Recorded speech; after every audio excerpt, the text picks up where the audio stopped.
We're here. We're live. And we have this saying in Brazil before we even start. And yes, I do have a baby Charmander that's sleeping behind me here to watch the game.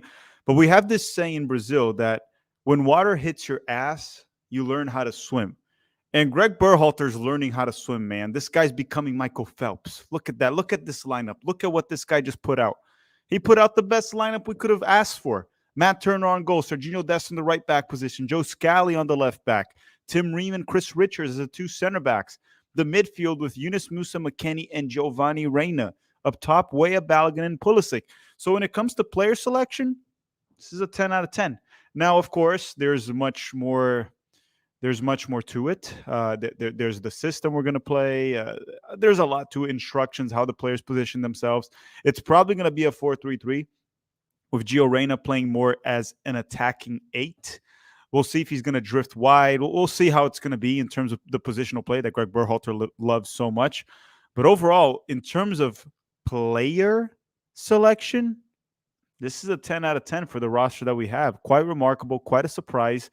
And I know it may sound obvious, and it kind of is, right? A lot of the players kind of select themselves, but we're finally seeing it. We're finally seeing it. Greg Berhalter has done the right choice. But the question is, before I talk about Pete, one thing. Look at this. FootMob doesn't have Greg Berhalter as the U.S. men's national team coach. Look at my screen right now. They have someone called Brian Callahan or BJ Callahan.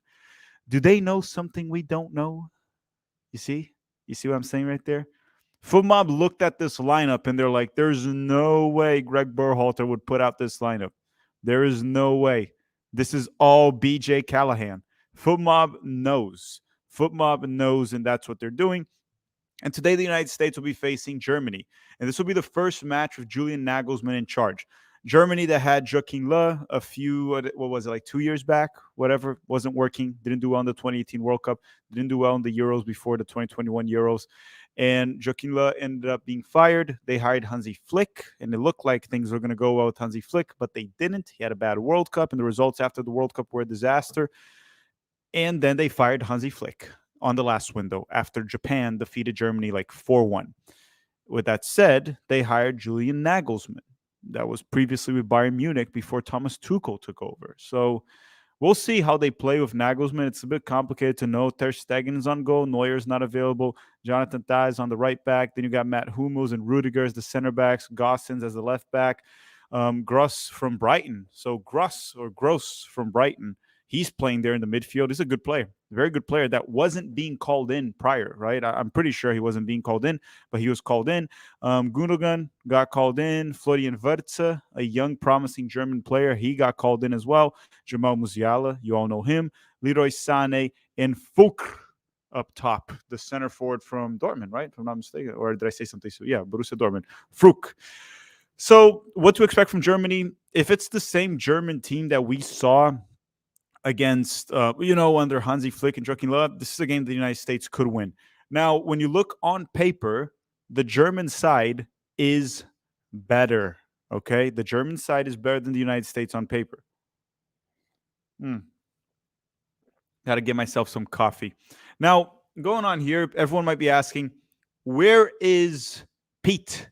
Where is Pete from 11 Yanks? Pete is not available today. Okay, we're going to be doing the live watch along on our own. So me and you, we're not going to have a three-way today. It's not me, you, and Pete. Today it's just me and you. Okay, we're going just me and you, just like a couple. No three-way today. Pete won't be here. And Pete also won't be able to do the post-game. So during the post-game, we're going to do it here at Tactical Manager TV on a different stream. I pinned it right there in the chat. And it'll be me and Derek from Straight Red Card, uncensored. I'll let Derek say whatever he wants. So Pete's not available today because he has explosive diarrhea. That's the reason Pete's not available. He has explosive diarrhea, so he can't be with us today. I told him to not eat that food. I'm not going to mention what food it was. Okay, I told him to not eat Taco Bell. He didn't listen, and now he's dealing with the consequences of it. Shit happens. It happens. Sometimes literally it happens. And in this case, it literally happened with Pete. He's dealing with explosive diarrhea. And, it can get very ugly sometimes. It can get very nasty. And this is one of those. I mean, I didn't see it. I didn't actually see the explosive diarrhea, but yeah, I'm just assuming it's very bad. And if any of you saw it, if anyone went to the restroom and saw pee with explosive diarrhea, uh, I feel sorry for you. But again, shit happens, and for this case, it literally happened. But anyhow, we can talk about these two games here, what to expect and what we don't want to see, what we want to see, the good, the bad, the ugly, and what Greg Berhalter has done here so far. Abubakar Warsami saying, would have been better with a 4-2-3-1, Gio as the 10. I don't think he can play the 8. So, Abubakar, we don't know yet. Maybe Gio will play the 10. We'll have to see when it plays out. What we have here is just the foot mob lineup. They could be wrong. We don't know. They could be wrong. Now Gio can play the 8. He can play the 8. It just depends on look. You can play the 8 and you can play multiple different roles as an 8. I don't think Gio can play really as a box to box like 8. He can play as a Mezzala 8. He can play as an attacking playmaking 8 or advanced playmaking 8. There's different ways on the 8 position he can play. But I agree with you. I don't think Gio Reyna should be dropping super deep. He should have a lot of freedom to roam and create, combined with Balogun, combined with Christian Pulisic. Those are the so the way I want this team to be set up is you got to look at these three players right here. Gio Reyna, I'll show you on screen, floating Balogun, and Christian Pulisic. You want to have these three players somewhat close to each other in multiple occasions. But by close, I don't mean they need to be 5 yards from each other, but in a way that they can combine, put a through ball. Maybe Gio can drift a little bit wide on the left and try to combine with Christian Pulisic. I wouldn't do the same with Balogun because Balogun is good making those runs in behind and also in the box, so maybe not come out too much. I don't want Balogun coming out deep. Last camp, Greg Berhalter made that mistake. There was a game, I can't remember if it was Oman or Uzbekistan, that floating Balogun even sort of looked like a false 9 at one point. He looked like a false 9 at one point, and that's not the best way to get that. That's not the best way to get out of Balogun, right? That's not how you get the best out of Balogun. He's not Harry Kane. That's more of like a Harry Kane role. Balogun's not a playmaker, and now you have Gio Reyna that can playmake. Malik Tillman's not available for this camp, even though I think Gio Reyna might have better playmaking ability than Malik Tillman himself. And this is a massive opportunity. I also fully expect, I haven't listened to the pregame on TV. I don't feel like it. But I'm going to assume that Gio Reyna will probably have a similar, I guess, like, not role, but he'll probably be subbed out at halftime, just like Balogun was last camp, because Balogun was still getting fit. Gio Reyna is still getting fit, match fit as well. He only played 30 minutes for Dortmund all season long. Just came back from injury, got 30 minutes after coming back 2 weeks ago. So I think Gio Reyna will probably get subbed out at halftime. And that's okay because we need him to stay healthy. The good thing here is Greg is starting Gio Reyna, and he is most certainly going to be playing central because Way will be out wide, Pulisic will be out wide, and Balogun will be up top.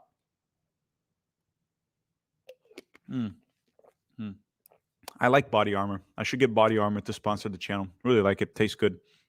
But overall, the starting 11 is very good. It's a tremendous starting 11, a very good starting 11, the best one he could put out.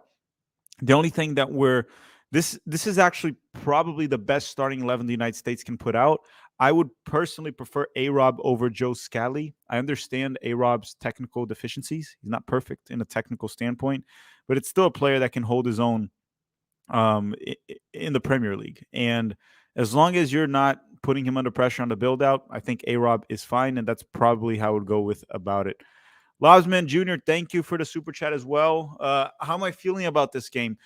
So let's talk about my concerns. I think talking about the concerns is probably something that's important to mention here because, for example, if we play the traditional 4-3-3 that Greg Berhalter normally plays, we would probably have our 8s really drop wide, right? They drop deep and wide to help on the build. They always go wide. You see McKennie, Musa, they always go wide. Sometimes they look like fullbacks in possession. I'm not joking.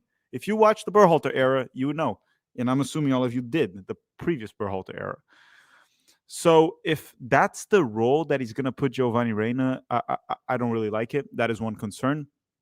The way you want to play Gio is you want to place him essentially as a 10 and let him roam. Let him be a playmaker with freedom to create, to move, to find the pockets of space, try to combine with Christian Pulisic, try to put a through ball to Balogun, sort of what we saw against Mexico and Canada in the Nations League. And we saw a little bit more against Canada. Gio and Balogun were a bit better. But again, the more they play together, the more chemistry these players get and build, the better we're going to look. And Balogun, Gio, and Pulisic, if I'm not mistaken, they have only played 2 games together, all three.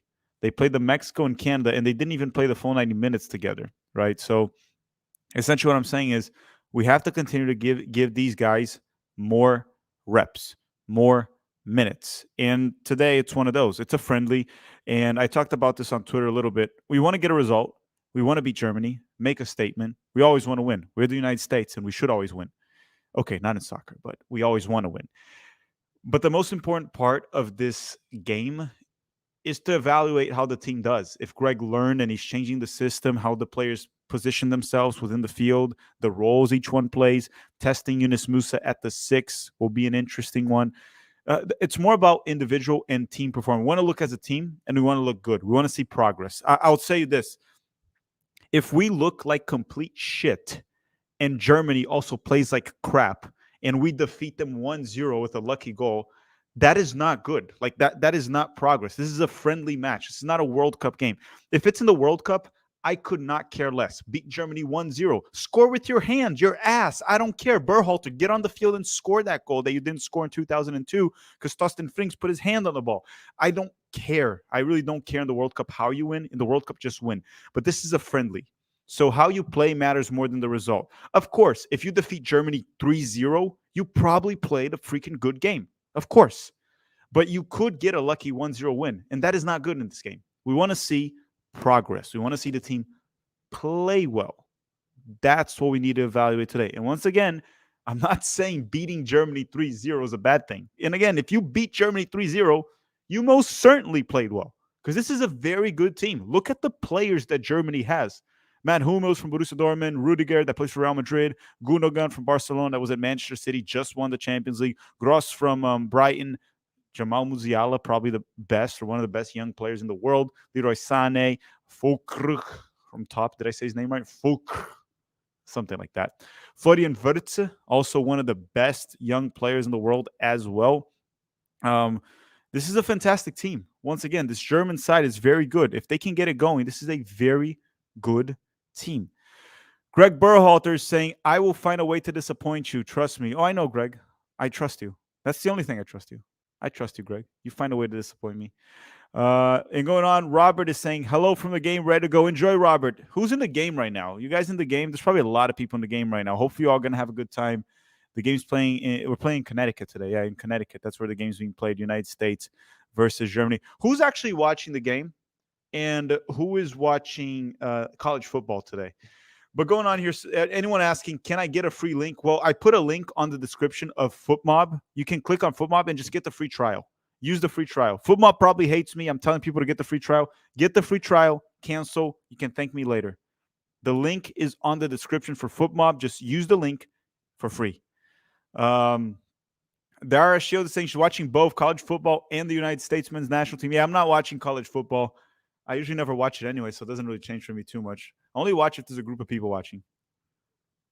You see, the group of friends I have here in Orlando, they're pretty much all Brazilian. My American friends from college and high school are all in New York. In high school and college, my friends were pretty much all from the United States. But in Orlando, they're all Brazilian, and they don't really watch college football, man. It's really just all about soccer or association football, whatever you want to call it. Let's see here. The match will start at 3:07 p.m. Pretty much at 3 p.m. here. And they're saying Ben Lowry saying, why is Weah on the wing, not Gio there, and Aronson mid? Wait, what? So you're asking, why is Weah on the wing and not Gio? So you're asking, why isn't Gio on the wing and Aronson on the midfield? Well, in my opinion, Timothy Weah is a better winger than Gio Reyna. And Gio Reyna is a better midfielder than Brendan Aronson. And I'm going to assume that Greg Berhalter or BJ Callahan agree with me. And look at this. If you just arrived on the stream, drop a like. And this is what's hilarious here. When you look at FootMob, they put BJ Callahan as the U.S. men's national team coach. Look on my screen right now, coach. Brian Callahan and versus Julian Nagelsmann. The thing is what I said earlier in the stream.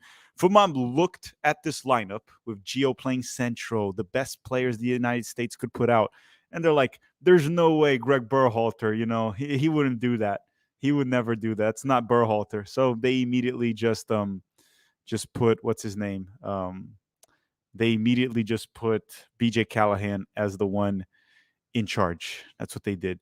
And anyone else wondering, as I explained earlier in the stream, Pete is not here today because he has explosive diarrhea.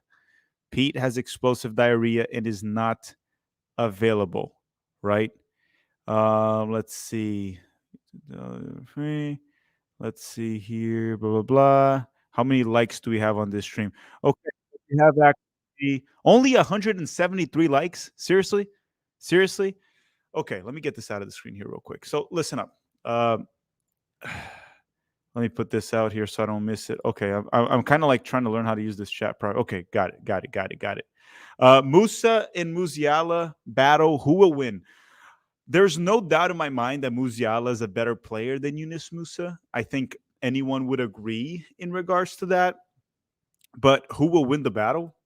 I don't know, man. In the World Cup, didn't we kind of held our own against? We actually played better than England's midfield that had Jude Bellingham, Declan Rice. Who else started for England that game? It was Bellingham, Declan Rice, and I can't remember who else started actually. So I don't know. I'm gonna say Musiala might win this battle today.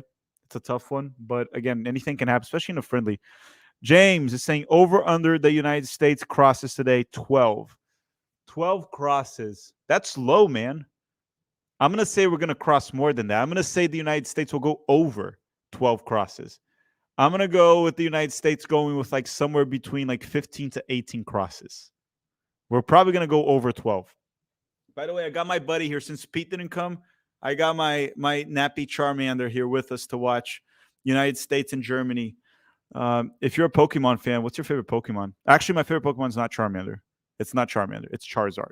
But Charmander is pretty much a baby Charizard. 285 likes. Once you look at that, when I beg, you guys all of a sudden hit the like button. Hitting the like button is free. At worst, at worst, it'll give your fingers cramp. It's not going to give you explosive. Like Pete did not get explosive diarrhea from hitting the like button. He got explosive diarrhea from eating at Taco Bell. Okay, so we can definitely, before the game starts, we can probably hit 500 likes. It's free, and free is good. I see people saying Darkrai, Sandshrew, Mewtwo, Pikachu. Pikachu is it's just too obvious. You can't pick Pikachu. Camera bobbling a lot today. My camera, or the game camera. It might be me with the table like this, right? Yeah, might be me with the table. My bad. I fixed it. Greninja. I like Greninja. too. Latio's the GOAT, Trico. But let me put out the lineup here once again for the United States versus Germany. As I said before, I'm going to repeat this and I'm going to keep saying this. On paper, the German national team is better than ours. I don't think it's very much debatable. You can go player by player. Let's do player by player, and you can all help me rate. Let's do a player by player comparison. How about that? We can do this. Let's start like this. Goalkeeper. Each position will count as 1 point. After I read the super chats real quick. S27 saying, which players in our lineup get into Germany's lineup? S27, I guess if I do a player-by-player comparison, I'll sort of answer that question. So I'll answer your super chat in a second because I'll do a player-by-player comparison. Joe is saying, I'm just here to see Greg's shoes. Yeah, about that. Did anyone see Greg's shoes? What is he wearing? And then lastly, you got Psyduck Supremacy. Psyduck, man, that's a dangerous Pokemon. He gets headaches and his head explodes. That's a dangerous Pokemon, but a funny one. A funny Pokemon. But going on, they're saying Ty at the right back. Yeah, it might. Ty has played right back before, hasn't he? I'm pretty sure Ty has played right back. He's usually a center back, but I think he's playing right back today. We'll see. I don't know if the lineup is accurate, but I'm pretty sure Jonathan Tah has played right back in the past. Actually, no. He only played center back. That's weird. I thought I saw him playing right back. Jedi's not on the roster. He's dealing with sports hernia. So Anthony Robinson from Fulham is not available. So Matt Turner or Ter Stegen, who would you pick? I'm going Ter Stegen. I think he's a better goalkeeper than Matt Turner, so I'm going to go with Ter Stegen here. Let's go center backs. Chris Richards or Matt Hummels? I still have to go with Matt Hummels today. I know he has fallen off quite a bit too slow, but I still have to go with the Dortmund defender. And then you go Rudiger or Tim Ream. I also have to go with Rudiger here. So far, all the central defense and the goalkeeper go to Germany, in my opinion, so far. Left back, Joe Scally or Gossens. I'm going to go with Gossens. Serginho Dest or Jonathan Ta. So Ta is not really a right back, which makes me wonder if he's actually playing there. I don't know, man. I don't know right there. I might skip that one because Dest is actually a right back. I don't know. In terms of defending, it's clearly Jonathan Todd. There's no question. But I'll probably pick Dest just because he's actually a right back. Then let's go to the midfield. Then you have, I guess we're going to compare Gundogan with McKennie and Gross with Musa. Gundogan and McKennie, I have to go with Gundogan. He's definitely ahead of Weston McKennie. Gross from Brighton or Yunus Musa, that's a close one, but I'm going to have to go with the Brighton player. I'm going to have to go with the Brighton player for now. Jamal Musiala or Gio Reyna, also Jamal Musiala. Now, Florian Wirtz or Christian Pulisic. I'm going to go Christian Pulisic over Florian Wirtz right now. Potential-wise, Wirtz can surpass Pulisic. We'll see. Leroy Sané or Timothy Weah. Going to go with Weah. And then Fulk or Fullerton Balogun. I'm going with Balogun. So a few Americans would make the lineup for Germany. I hope I wasn't biased there. Joey's saying it's game time. We'll finally successfully use crosses to rebuke our opponent. No, we're not going to use crosses today. I mean, I hope we're not using crosses. I hope we actually play some good soccer with the ball on the floor, right? Ball on the ground. I've said this multiple times. The ball is made of leather. The leather comes from the cow. The cow eats grass. Put the ball in the fucking grass. Just put it on the floor, move it around, pass. Said this multiple times. Going to continue to say it. That's how we should play. We have enough technical players to do so, especially with Gio Reyna, Musa. Dude, that midfield right there, Musa, McKennie, and Reyna. All three players can play on the ball. Pulisic, Balogun, and Weah. This team has actual technical ability. Chris Richards, Tim Ream. These are two ball-playing center backs. They can actually make a pass. They can actually progress the ball forward. This is a very technical team. Our least technical player is probably Joe Scally. Take Matt Turner aside. He's the goalkeeper. The least technical player in this team is Joe Scally. This is actually very good. You can actually play good soccer, but you got to put the freaking ball on the floor. Stop whipping in crosses. Combine, play, get the players close to each other. Use your positional play, Greg, to build those triangles and get the players close to each other to combine. And obviously have someone that can find Balogun making those runs. Luke Kutri saying, supposed to rain. Will Greg's shoes get dirty? Who knows? Maybe he'll just sit out. Maybe he'll just sit on the bench so it doesn't get dirty. So on TNT, on the pregame, what the heck are they eating there? Is this like early Thanksgiving? What are they eating? This is the Yukon Stadium, I think, that we're playing at East Hartford today. Zachary Johnson saying, do you think we'll win? I have $9,000 on the line. Oh, my goodness. Oh, my. No comment, Zachary. No comment. But I really hope you make your $9,000. Sounds like you can, if you make $9,000 right there, that's a good 2 months of living right there. $4,500. If you're single on your own, you can live off $4,000 a month right there. So that's pretty good. But I wouldn't bet $9,000 on the United States winning. I like our odds. We'll see how we play in terms of like positioning. What's the system that Greg Berhalter wants to implement? But he picked the best lineup, and Germany has been struggling. At least they were struggling before Julian Nagelsmann got there. This is the first game under Nagelsmann, so it's kind of hard to know what we're going to see. James is saying, come on, Tack, Ream over Matt Hummels. You view the center backs as a duel. I don't know, man. I don't know about Tim Ream over Matt Hummels. If you look at both careers, Matt Hummels has always been ahead of Tim Ream. That's the first thing to say, right? We're talking about the guy that won the World Cup, including the fact that Germany-France game in the 2014 World Cup, the quarterfinals. I actually went to that game in the Maracanã Stadium where Matt Hummels, he scored for Germany, and they knocked out France. I I don't know, man. I know Matt Hummels has fallen off, and Tim Ream, out of complete nowhere, just came out and just improved last season. Just became a tremendous player in that last. He was always good, Tim Ream, but he really broke out last season, which is weird for a player that's like 36 years old. But I still have Hummels ahead of Tim Ream. I still have it. Um, trying not to be. I'm trying not to be biased here. I have to go. Like I'd rather have Tim Ream like succeed more than Hummels, but I can't put Tim Ream ahead of Matt Hummels. We're talking about a player that has made the Champions League final with Dortmund. If I'm not mistaken, he was in that Dortmund team that made it to the final, won a World Cup, played for Bayern. Tremendous player, very good player. Aaron Long for 2026. Euro snob lineup will disappoint. Massive Greg L. No, it won't, Aaron Long. No, it won't. This is one thing that's interesting. Talking about Euro snob lineup. Let's talk about one thing real quick. So this week, Herc interviewed Walker Zimmerman, and Zimmerman was talking about the 2026 World Cup and saying we are going into the World Cup to win it. And I want to talk about that because I don't want to sound pessimistic. I just don't think it's realistic for us to say that the United States could win the 2026 World Cup. I mean, would I love to see that? I mean, of course. That'd be a freaking dream come true. I'll go crazy if we win the World Cup ever in my lifetime. I just don't think it's realistic with the players we have, even though we play at home. But I understand the players putting out that mentality. My only issue with it is Zimmerman was saying we, and Zimmerman shouldn't be there. That's the only thing I'll add. If Zimmerman is playing for the U.S. men's national team in 2026, we're not winning the World Cup. Man, could you imagine won the World Cup? That'd be so crazy. I don't even know how we would react to it. How this country would react to something like that.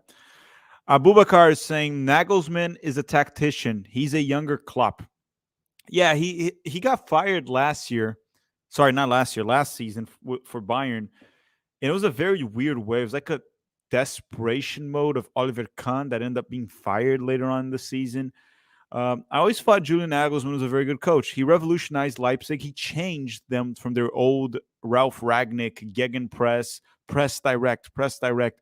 He changed Leipzig a bit more to a possession-based style with obviously good press because that's the Red Bull way. That's actually the German way. Germans really like to counter press. But yeah, he's a fantastic coach, a brilliant coach, tremendous coach, and we'll see if what he does at the club level will translate to the national team level. Because remember, being a good club coach does not mean you're going to be a good national team coach. It's very different. Now, sometimes both work, but it's very, very different. By the way, we have 380 likes. Let's try to hit 500 before the game starts. And if we get 1,000, the United States wins the match by 1-0. I don't know. Hopefully it's not 1-0. Hopefully there's more goals to it. I really hope. Really hope. But going on here, yeah, Germany loves direct football. They love direct football and they love to counter press. That's the German school of football or soccer. What's your name? Wetva. Sorry, Wetva. I think I pronounced it right. We aren't winning the World Cup with or without Walker. I agree. That was the overall point I was making too. The United States doesn't have the players to win a World Cup, in my opinion, at the moment. There's a lot we need to evolve. We need to get maybe one or two actually world-class players that we don't have. And your weak link has to be stronger. There's a lot the United States has to evolve to become a legitimate World Cup contender. And right now, we are nowhere near that. Not close at all. Just being frankly honest. We are somewhere right now. We're drawing a fine line where we are somewhere between the round of 16 and quarterfinals. That's where the U.S. men's national team belongs. Round of 16 or quarterfinals. Now, if everything goes right, we are a team to go to a semifinals. And Caleb is saying, what a shit mentality. I guess like you can try to explain it that way if that's being a crap mentality of not thinking we can win a World Cup. But there's a difference between confidence and delusion. I think when the United States goes into any World Cup match, I'm going to go into it believing we're going to win it. But coming into a World Cup, believing we're going to win the World Cup or thinking we're going to win a World Cup, that's not confidence. That's not an American mentality. That's just straight up delusion. Can we win it? I mean, if you're playing the World Cup, you always have a chance. Always have a chance if you're playing, and we're playing in 2026, so there's a chance.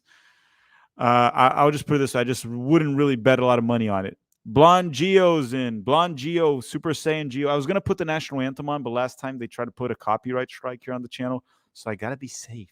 I don't want to get canceled here. Christopher Park. Which duo national is Edgar Moreno hinting at? Oh, Luca Coleocho. Luca Coleocho is close to joining the U.S. men's national team. Nothing confirmed. It's not set, but a few information. I'll just put out a few things. Maybe, the Italy call up to the U21s didn't go quite well as the player wanted, and Greg Berhalter has been in touch, and Luca Coleocho is definitely most likely going to play for the United States. When? I don't know. But that's the information on Coleocho for now. But there's no confirmation. Okay. I got to stop doing free advertisement for Body Armor because I keep drinking this here. I'm not sponsored by them, by the way. I'm not sponsored by anyone. No one wants to sponsor me. They want me to go bankrupt. I don't know how this channel would go bankrupt, though. There's like no leverage. This channel is a great company, man. No debt. We have no debt on this channel. No debt. Unlike every single American corporation, Tactical Manager TV has no debt. That's because we're not a corporation. I don't even know what we are. So they're playing the national anthem right now. Let me put a little bit so I can at least listen to it. I love listening to our national anthem. They're playing the national anthem of... Is it Germany? I don't know. It's like muted. Yeah, I don't know. Can anyone hear the national anthem? It's like not playing. The players are just... Oh, minute of silence. Sorry, I'm an idiot. Sorry, because I just turned on the volume. So it was a minute of silence. I'm a moron. I'm sorry. I apologize for that. Coleocho has an American accent. Coleocho's American. He was born in Connecticut. He grew up there. Coleocho's American. Sorry, everyone. It was a moment of silence. My bad. I actually thought it was they were playing the national anthem. I was like, why is everyone not saying anything? Now they're playing the national anthem of Deutschland, right? Deutschland. That's how you say Germany? Deutschland. BL Carican is saying, how can I watch Peacock? Is only Spanish. Well, if it's on Peacock, what you can do is you can just turn off the sound, and I'll do the English talking for you, or Portuguese. I can put some Portuguese if you want. I can do Portuguese too. I can go both ways, Portuguese or English. 460 likes. We're almost at 500. We need to hit 500 before the game starts. Guys, it's not about cleaning my ears. So what happened was I had my iPad that I'm watching the game here muted. And then when the players walked in, I thought it was the national anthem. So I turned the volume up and everything was just silent. And I wasn't understanding it. I thought it was the national anthem. And it was actually a moment of silence. I didn't know that. Cancelable offense. They're going to cancel me for... Oh, they're playing Kayla Brianna. She's singing, but I can't really put it very loud because they'll try to copyright me. They're coming after me. Anyone watching the Rugby World Cup? I was actually watching the Rugby World Cup today, Carl.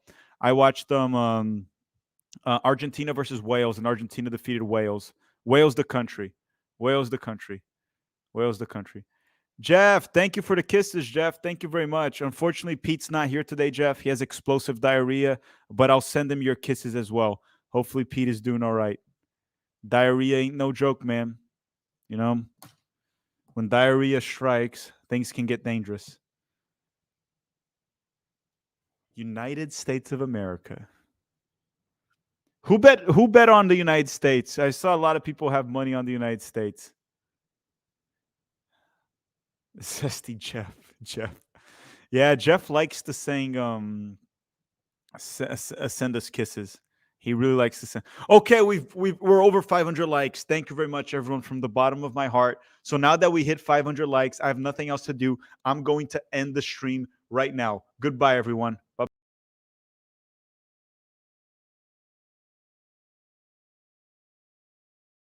I'm joking. I'm joking. I'm joking. I'm joking. Okay, I'm back. I'm back. I'm back. It's a joke. Why would I end the stream? The game's about to start, even though it's better to watch the game. United States versus Germany. United States versus Germany here. Can watch it on TNT, can watch it on Peacock, can also watch it on Max. Yes, there's a streaming service named Max. Aaron is saying he bet his house on the draw. And that, my friends, is how the 2023 housing market crash started. Aaron bet his house, it got foreclosed, and then the housing market, the bubble just popped right there once the United States. So that's how the housing market crashes. The United States defeats Germany, Aaron loses his house, and boom, the dominoes start falling. That's how it will happen. Yeah, Aaron, I'm gonna blame you. Not the 20% interest rates we're going to. What shirt are you wearing, Tech? So I'm wearing the jacket, the U.S. Men's National Team jacket. That's what I'm wearing right now. Formerly known as, yeah, they changed it to Serge is saying 700 likes and I do a Brazilian play-by-play. Yes, sir. Yes, sir. If we hit 700 likes, I will do a play-by-play in Portuguese for like 10 minutes. Sorry, not 10 minutes. That's too long. For like 30 seconds, I'll do a Brazilian Portuguese play-by-play with lots of emotions, lots of it. It's very weird because when you're doing a play-by-play in English, it's cool. I like play-by-play in English, Spanish, Portuguese. But the thing is, when you do a play-by-play in Spanish or Portuguese, it just seems like there's the game. There's so much going on in the game. There's so much energy, so much passion when you just do it in Portuguese or Spanish. I don't know why. Does anyone get the same vibes? So what I'm saying is, when you're listening to a play-by-play in English, it seems like the energy is lower, and then when it goes in like Spanish or Portuguese, it just seems like every single play is pretty much a goal. There's so much going on, and then you look at it, it's just a pass in the midfield. The game will start right now. Kickoff it's about to start right now. Pete owes us a Klinsmann. What does Pete owe us? A Jurgen Klinsmann? I don't know what that means. Vlogaholic is saying, where can I watch this live in India? Vlogaholic, I don't know. Is there anyone here from India that can help him? I don't really know. I don't know. Cubo Maker saying Andres Cantor is doing the lead announcing on my stream. W. Yeah, he's good. He's good. Andres Cantor is good. Hope Pete recovers from this horrible, crippling bean and cheese induced diarrhea. Yeah, it was a bad one, man. The explosive diarrhea of Pete. I hope he pops up at some point. But Pete with explosive diarrhea. Oh, he owes us a Klinsmann voice accent. Yes, he should do that. He should absolutely do that. So the game's about to start. United States versus Germany. I mean, the big reason we should really be rooting for the U.S. here today to do well because Greg Berhalter put out a great lineup. He put out a great lineup, and we need these players to ball out. And the game has started. And in possession right now, McKennie and Musa are playing as double pivots. McKennie and Musa. Oh no, wait. Is it a 4-3-3? Or is it 4-2? No, it's a 4-3-3. It's a 4-3-3. Gio's dropping the. Let's wait for the game to start a little bit more so we can evaluate it better. But it did look like Gio Reyna was pushed very much high up the field for the United States. But I think it's a 4-3-3. It's a 4-3-3 with Gio, or maybe actually. Give me like 3 minutes to figure this out. This might actually be a 4-2-3-1 because Gio's very high up the field marking there, almost next to Balogun. And then Musa and McKennie behind him look like a double pivot. So this is actually looking more and more like a 4-2-3-1. It's looking like a 4-2-3-1. Gio's very high up the field. See how we play this way. Usually you're able to see a bit more of the actual formation when you're in the defensive shape because offense, when you're in possession, you move around a lot more in terms of positioning, while defensively you try to hold your own a bit more. But McKennie and Musa dropping deep. Yeah, guys, this is the thing is Gio is definitely dropping a bit more towards the right, which leads me a bit more to it leads me to believe it's maybe more of a 4-3-3. I kind of wanted Gio a bit closer to Christian Pulisic. Gio Reyna down the right. Timothy Weah try to find Gio. That'll be a throw in for the United States. Close to minute 2 here. Close to minute 2. Let me get more coffee here.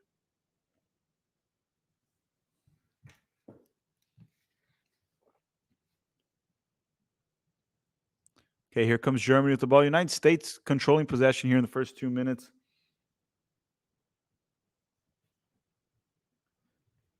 Yeah, it's looking more like a double pivot to me. That's what it's looking like to me. Christian Pulisic fights Serginho Dest. Dest to McKennie. Dest. Oh, McKennie and Dest. Beautiful combination play. Look at Julian Nagelsmann. We're very, very well dressed. Very well dressed man right there. Very well dressed. Very well dressed. Yeah, I don't think so. As I showed you guys before, FUBOTV put BJ Callahan as our coach. Because they don't believe Greg Berhalter's in charge. That's the thing. They don't believe Berhalter's in charge. Nah, man, I don't think this is a 4-3-3. This looks like a 4-2-3-1. It looks quite clear to me like a 4-2-3-1. I don't know. You guys can feel free to disagree with me, but it really looks like a 4-2-3-1. Matt Turner with the ball, dropping deep are McKennie and Musa. McKennie goes long. Oh, Pulisic. Can that be a one-on-one? Pulisic. Oh, he's off. He's off. He scored for the United States, but he was off. Scored for the United States, but he's offsides.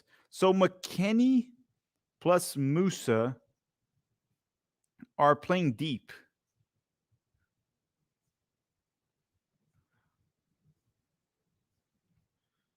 And they're not going wide. This is a bit of a different system than Greg Berhalter normally uses. And here comes Germany trying to cross. And we're also trying to play through the middle. Karl Marx is saying, Tack, is P. Diddy guilty? Who's P. Diddy? Who's P. Diddy? Does anyone know? I honestly don't know who P. Diddy is. But Christian Pulisic scored for the United States, but he was offside. Beautiful long ball from Weston McKennie. Here comes Jeremy with the cross. McKennie clears it. Gio Reyna very high up the field. Yeah, there's no way this is a Greg Berhalter lineup. McKennie, good steal. And it's out of bounds. Puff Daddy. Puff Daddy. Who's... What?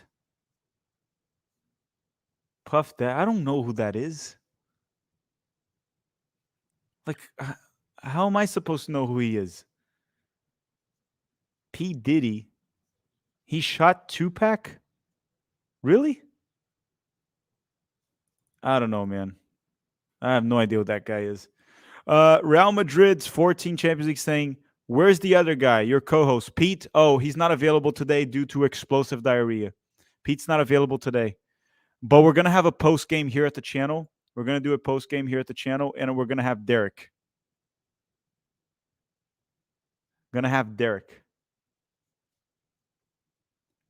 Chris Richards recovers the ball, tries to go wide. It's going to be a throw. Hold on for a second. Serginho Dest is playing left back, and Scally is playing right back. So Dest left back, and Scally's playing as a right back.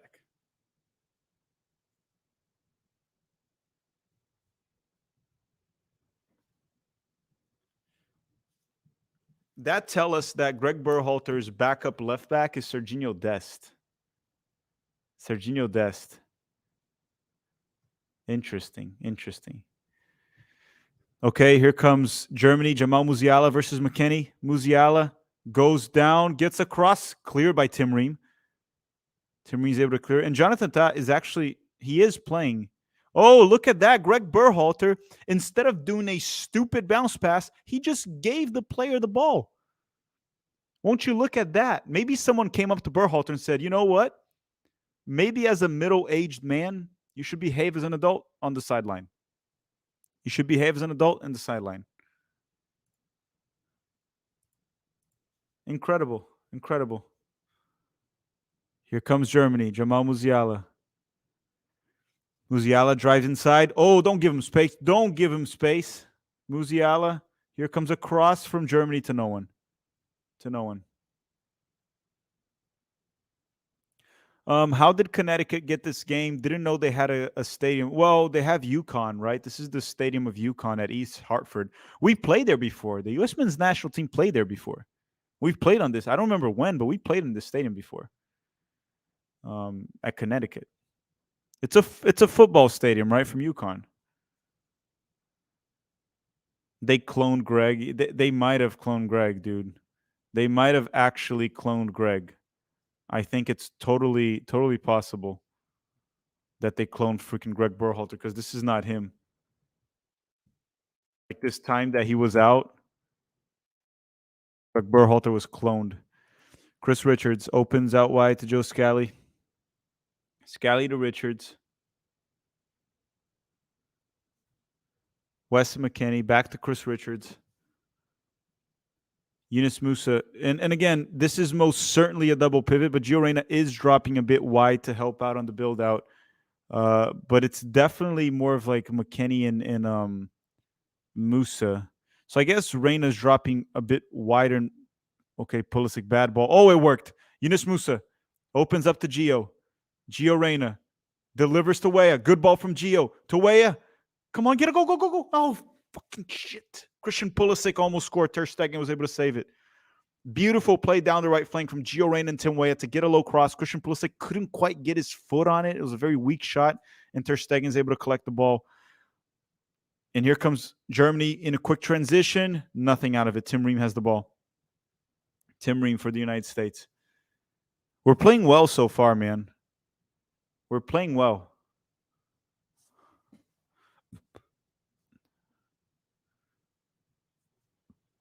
Only 9 minutes into the game, but again, it's a bit too early to judge. But I'm going to say once again, I would say we're playing fairly well in the first few minutes here. There's that good long ball from Weston McKennie to Pulisic. That Pulisic was offside, so the goal didn't count. Now Pulisic had another chance now with the cross from Weah. Pulisic, Gio and Weah, the good moment down the right side. Germany again with the ball all the way back to Ter Stegen. 9 minutes into the game. Rudiger will progress the ball forward all the way in his defensive end, trying to find options, but no one's open. Oh, ball stolen. United States in transition with Balogun. Balogun goes wide to Timmy Weah. Weah tries to get across. That'll be a corner for the United States. Playing well, man. We're looking dangerous. We're playing well. You guys know when we have to be critical, we're critical here, but we're playing well so far in this game. Still early, and consistency is actually quite important, but this is not Berhalter ball.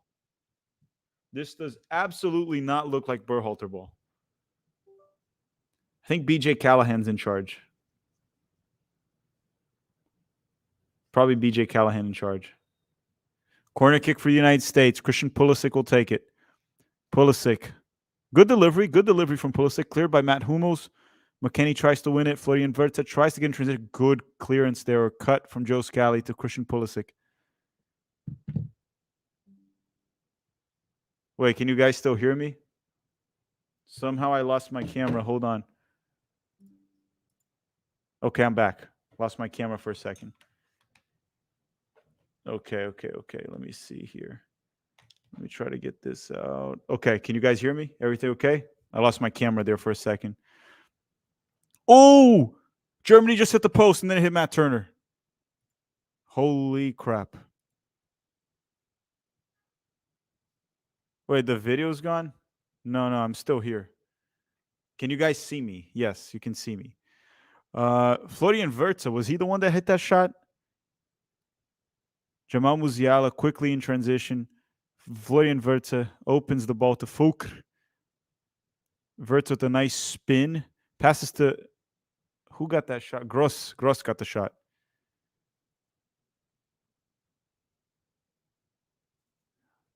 Okay, that was close. Bad defensive moment. Serginho Dest. Here's the thing about playing a team like Germany. Even if they're not at their best, the German national team, little moments like that, they're capable of punishing you. And we almost got punished. We had a little bit of a bad moment there defensively, and Germany was able to hit the post. They almost scored. What channel am I watching the game on? I'm watching the game on TNT. I'm watching on TNT.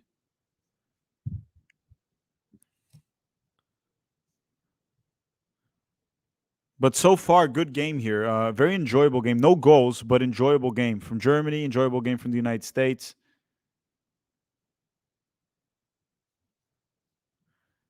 Gio Reyna, very high up the field.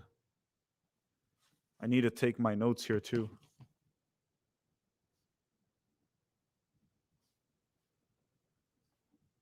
Okay, here comes Germany now with Sane down the right flank. Sane against Dest. Okay, Jamal Musiala in tight spaces. Leroy Sane. Good steal. Yunus Musa. We lose the ball right away. Ball to Hummels, and that'll be a goal kick for the United States. So, no, or a corner kick. Goal kick or corner kick. Trying to figure that out.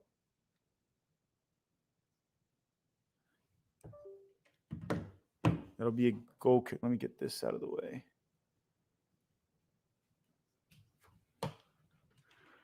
Is Folk playing? I don't know. I don't have. Yes, he's playing. He's playing. The center forward from Dortmund is playing. He's starting for Germany. Let's see here.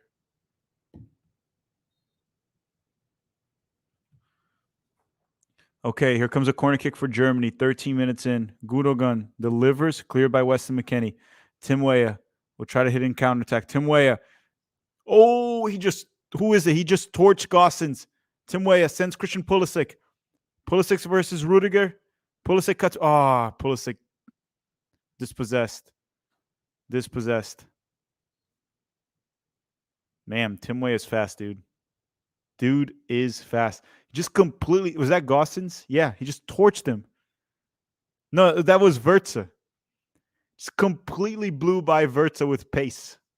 But then Pulisic got kind of trapped by two players and got dispossessed. That should have been a corner, no?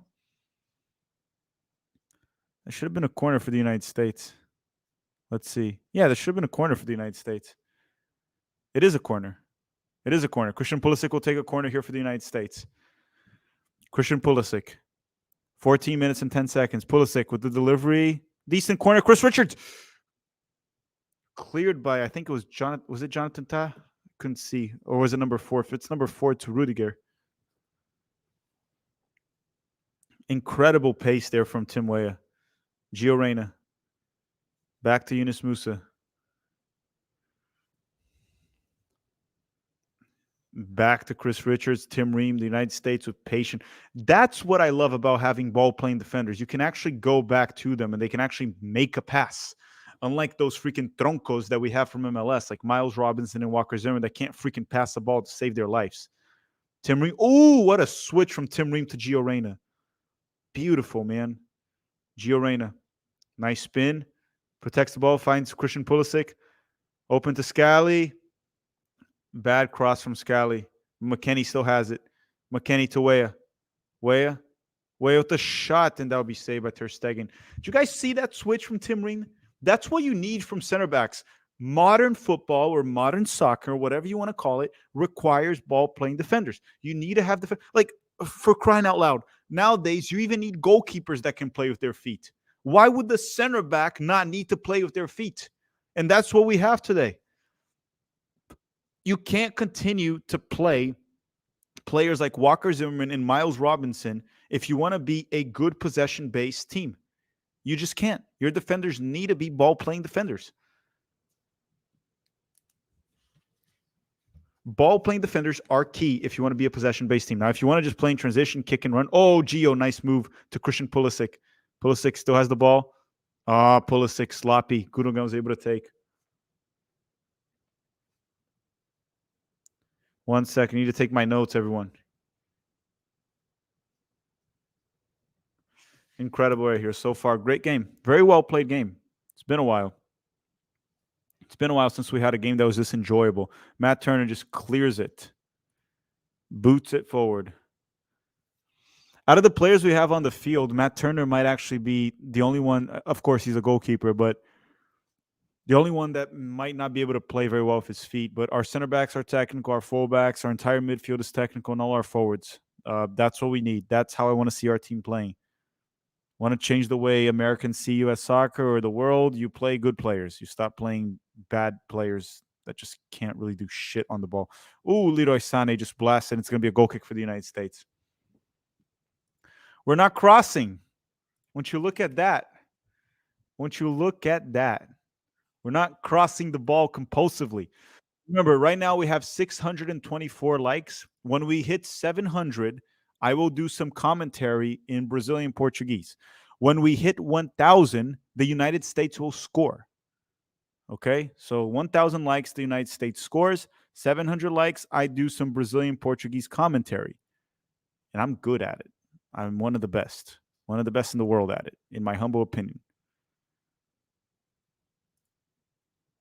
Christian Pulisic, Serginho Dest. Jeff is saying, are we playing at the soccer capital of the United States? No, we're not. We're playing Connecticut.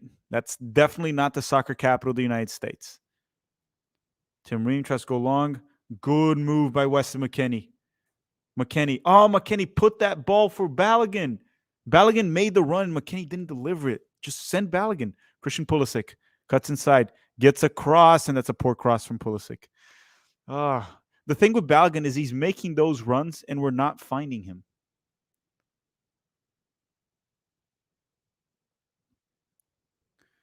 Very disappointing. Very disappointing. Did we hit 1,000 likes? No, we're at 700. We're at 700. So I can do the Portuguese commentary if you guys want for like 20 seconds or so. I'll do it soon. I'll do some Portuguese commentary. As soon as the U.S. recovers the ball, I'll do some commentary in Portuguese. Just to spice things up. Just to spice things up here. A little bit of Portuguese never did any harm to anybody. Kansas City is the capital. There's technically the capital of soccer is Chicago, but they're moving to Atlanta. So Atlanta will be the soccer capital of the United States. So that's where the U.S. Soccer Federation is located. Okay, the U.S. got the ball. Portuguese, here we go. Let me see who has the ball. It's now it's Chris. Okay. Chris Richards passou a bola de volta para Matt Turner. Matt Turner com a bola, vai procurar para quem passar, achou o Yunus Musa. Yunus Musa devolveu a bola para Chris Richards. Chris Richards abre a jogada com o Joe Scally. Joe Scally está sem opção, perdeu a posse de bola para a Alemanha. Lá vem a Alemanha e a bola volta para a Alemanha no campo de ataque. Fulcre, a bola vai nas mãos do goleiro norte-americano Matt Turner, que abre a bola com Christian Pulisic. Pulisic com a bola, vai para cima do Jonathan Tah. Pulisic, sem opções, vai tentar achar o Balogun. Pulisic abriu a jogada com Serginho Dest. And I'm going to go back to English now. Serginho Dest with the ball, back to Giovanni Reina. I'm going back to English. Giovanni Reina tries to find a man, and he has to go all the way back to Tim Ream.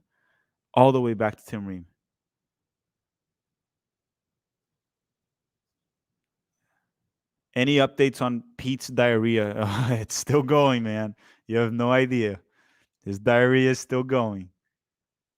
Explosive diarrhea doesn't just go away in 20 minutes. And you never know when it's going to come back.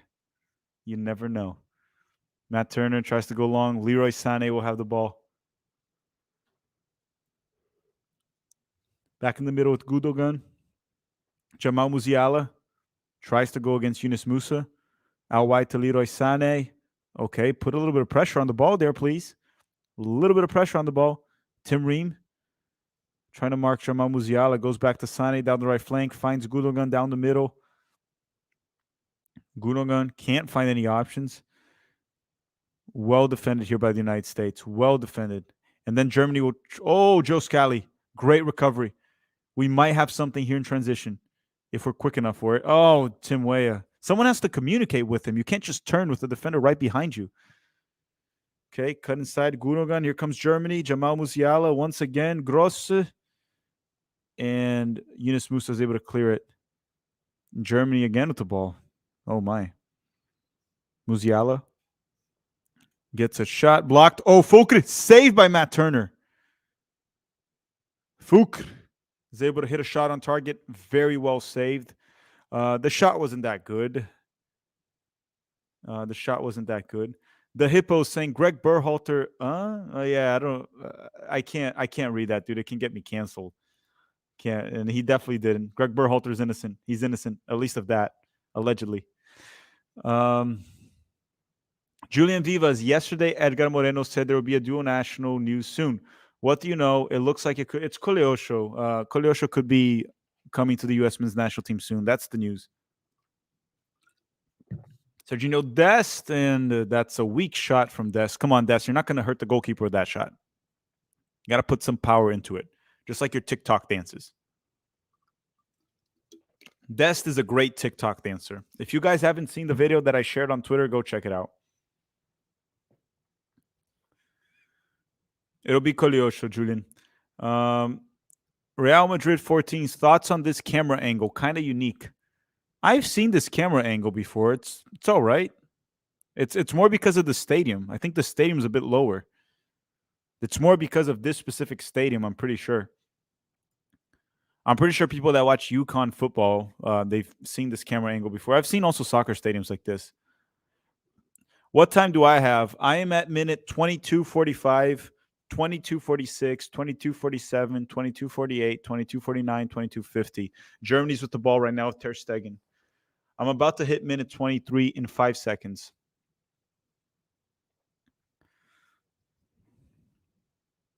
Germany with the ball, Matt Hummels.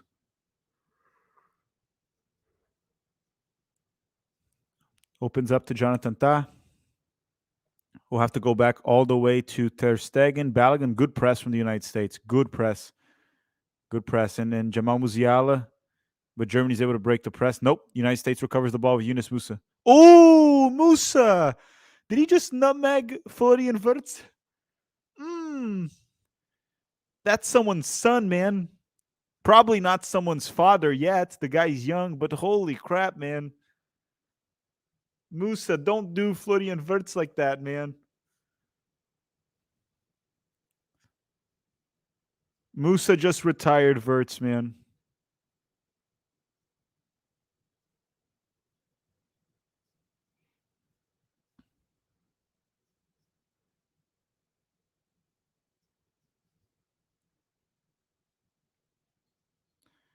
He just nutmegged him.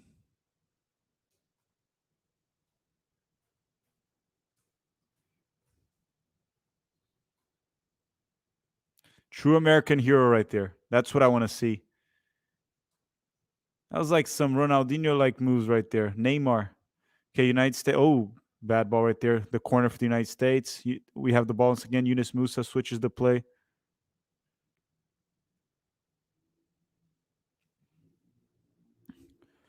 So far, it's been a very good first half from both teams. Julian Villa is saying, do you think Baker... Okay, I'm not reading that last name. Is that... Okay, is that a trick? Is that a trick? Oh, no. Baker... Okay, from the Sounders. Sorry, I haven't watched him play. I have no comment. I thought I was getting caught for a sec. So it's Reed Baker Whitting. I haven't watched him play. I have no idea of how he plays. So I have no opinion on that. I'm sorry, Julian. I thought you were tricking me for a second. Got to be safe, man, with these accounts. The Dixon, SCIDER accounts. I apologize for that. But I haven't watched him, so I have no opinion. The fullback from the Sounders. Scared me for a second. Try not to get... Oh, Christian Pulisic. Penalty. Ter Stegen is pissed at Pulisic right there, saying he flopped. Did he actually flop? Oh, Pulisic, if he flopped, he just missed a great opportunity. Pulisic has been a bit wasteful with that. Giovanni Reina. Reina finds Balogun. Finally, someone finds Balogun down the middle. Balogun to Reina. Reina opens out wide to Joe Scally, to his best friend. Scally, good delivery. Cleared by Germany. I want to see the replay. If Pulisic got fouled or not. Joey's saying, careful tack. If you offend another USMNT parent, Inter Miami will win the Libertadores. Yeah, I mean, okay, here comes Germany in transition. Fulker, go. Oh, Matt Turner. I'm not overly concerned in regards to offending or not offending USMNT parents.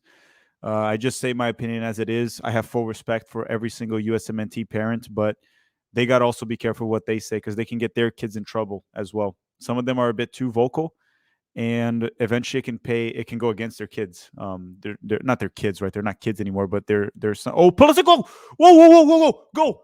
What a goal! What a beauty! What a beauty from Christian Pulisic.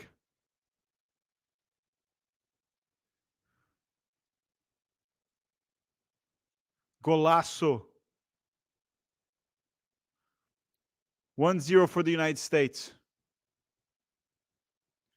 What a freaking beauty from Christian Pulisic.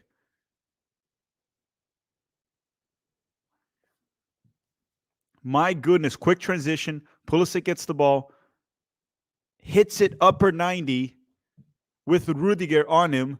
No way Ter Stegen can save that. United States 1, Germany 0. 1-0 for the good guys once again. The United States 1, Germany 0. What a shot. Woo. Oh my goodness. Zoo, another game with no baddies. Can't wait for Atlanta. No baddies, but a freaking golazo from Christian Pulisic right there. I couldn't care less about the baddies right there. 1-0 for the United States. Christian Pulisic. A beautiful goal. Beautiful goal.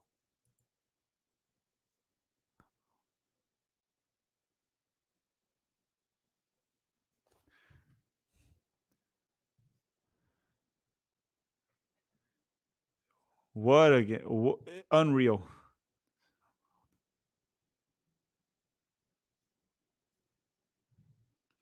Christian Pulisic tries to go. Okay, Germany recovers the ball.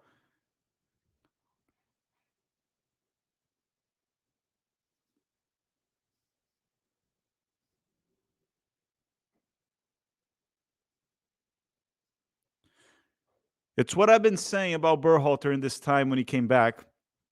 It's I said this in the beginning of the stream. When water hits your ass, you learn how to swim. And water has hit Berhalter's ass. And I think Berhalter is learning how to swim. I don't want to overreact and just think everything's fine, but the lineups, the rosters, the player selections, the way we're playing this match, I think Berhalter is learning how to swim. Finally, hopefully.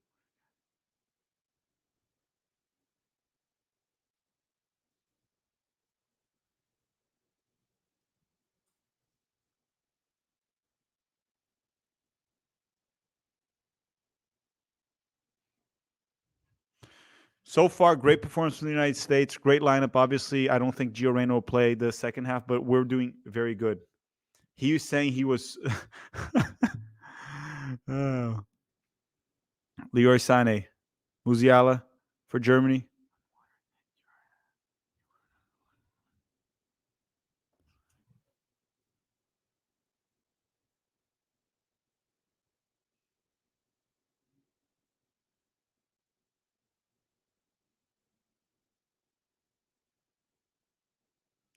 Yeah, it's been overall in the first half. Germany definitely had some good opportunities to score, but just overall, the United States, the way we're playing, it's far more fluid. We look better, and again, you having a player that's creative in the middle, you're only as strong as your weakest link. And when you have players up top that can't combine, that can't play well, you're not going to look good. Along with the positional play is a bit different. If you notice, what Greg Berhalter usually does is he has Weston McKennie and Yunus Musa drop wide.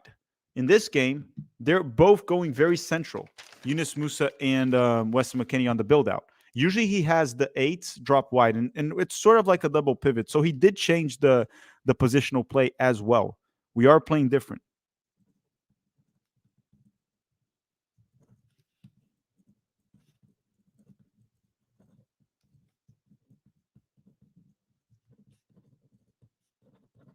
That's another thing he changed. So Germany in possession right now. Germany with the ball for the United States. Sorry, everyone, I had to make some notes here. TM is saying, explaining how this is different than Greg Berhalter ball. Get well soon, Pete. How is it different? I kind of said it on accident while you were talking about it. Oh, Balogun. Oh, Balogun. Take it easy. So, a couple things that's different in terms of tactics. Before I get into tactics, let's talk about the player selection. Uh, does anyone here ever play foot volley, for example? Here's the thing I'll say. When you're playing with better players, you will play better. Like a bad player will make you look worse. That's my overall point. This lineup that Greg Berhalter selected, I talked about it before the game. Every single player is extremely technical. Even the center backs, everyone can play. That gives you more options. You move the ball faster. You find space faster. You can combine better. That is one difference right away. Player selection. And then along with that, he played Gio Reyna central, which gives you something different down the middle, which usually we don't have. But not just that, when you remove a player like Tyler Adams and then you have Yunus Musa, McKennie, and Reyna playing central, these are all very technical players. Another thing that's changing here on this lineup specifically that I am noticing is the build out. And that's more of like tactically what's a bit different from what I've seen from Greg Berhalter in the past. In regards to his tactics, usually the way it would play out is he would have the dual eights drop out wide. The dual eights would drop out wide on the build out, and the fullbacks would push high up the field. The fullbacks are not pushing high up the field on the build out. You can see Scally very deep at least. And then Weston McKennie and Yunus Musa are not going wide. They're central. They're playing almost like a double pivot on the build out. Tactically, that is different. And then you have Gio Reyna a bit higher up the field. And here comes Dest to Christian Pulisic. This can be dangerous down the left flank here with Christian Pulisic. So mainly that's one thing that changed tactically. And he's also not having Balogun play as a false nine like he did in one of the games. And he loved playing false nine, right, with Jesus Ferreira and all those guys. The center forward is a bit higher up the field, more as an actual center forward instead of a false nine. So tactically, that's what's looking a bit different. Obviously, I'd probably have to rewatch this game to try to figure out if there's any other changes that were noticeable. But those are the most noticeable ones right away. The eights are not going wide. They're central. They're helping on the build out. And the fullbacks are not pushing high up the field. The width is coming more from Christian Pulisic and also from Tim Weah right there. And Gio Reyna is a bit higher up, and that makes a big difference. So a little bit of some tweaks here and there in terms of the tactics, but he's definitely the biggest impact is the player selection. Who do we play next? We play Ghana on Tuesday. We play Ghana on Tuesday. And here's Zoo is saying, serious question. Do you think BJ Ball is dependent on Gio? I think if Gio was fit last camp, we would have done better. If Gio's injured, who's the 10? I would say if Gio's not available, probably Malik Tillman, I would say, is probably the closest thing to that. Malik Tillman's an option. One thing I was thinking too is if we get Luca Coleosho and Tillman and Gio Reyna are not available, you can play Christian Pulisic as a 10 and put Coleosho on the left wing. That's a possibility if you get Coleosho. Put Pulisic at the 10 if Gio Reyna and Malik Tillman are not available. But the second guy in line after Gio Reyna should be Malik Tillman. Here comes the United States. Tim Weah gets across. Balogun. Oof. Gio Reyna. Oh, he shot that on goal. Looked like Gio shot that on goal.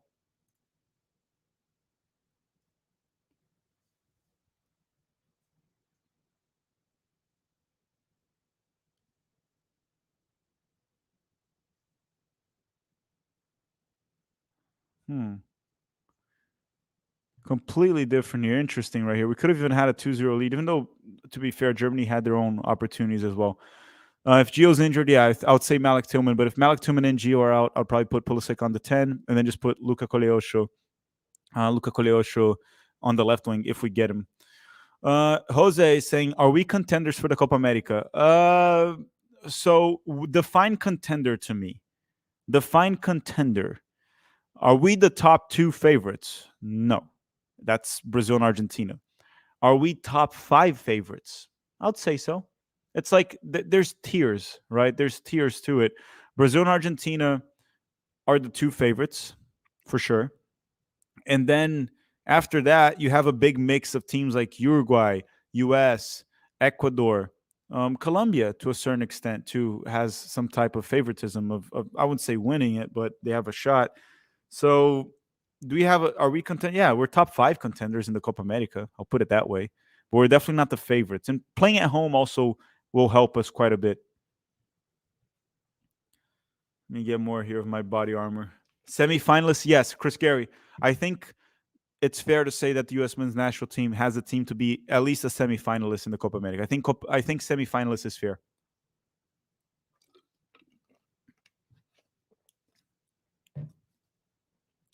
But I did tweet this a while back. Winning the World Cup, I don't believe it, but I think the United States can win the Copa America. I don't think that's too crazy. I mean, not so long ago, we saw Peru make it to the Copa America final. Peru does not have a better team than the United States, and they were not playing at home. So I think we can. There's definitely a chance next year. There's definitely a chance. And if we play like this, the way we're playing today, there's definitely a chance. The Germans have invaded the chat. Who's German here in the chat? There's no German in the chat. And Phil, thank you for becoming a member, Phil. Thank you very much for supporting the channel. I appreciate it from the bottom of my heart. Thank you very much, Phil. German. There's no German in the chat. There's no German here. Definitely no German that I know of. Let's see. Let's see here. Germany is in control. How is Germany in control?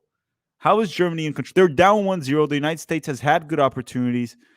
Germany is definitely not in control of the match. I would say the match is fairly balanced. I'll put it that way.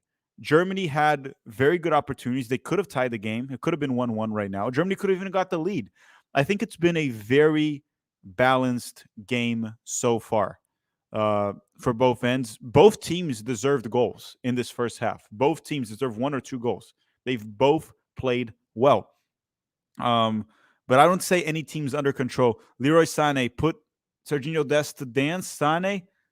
Oh no. Oh no. Went by Matt Turner. Oh, that was shit. That's a goal. As I speak, Germany ties the game with Gundogan. How do you let Leroy Sané just literally, what did he blow by? Like 3 players down the middle?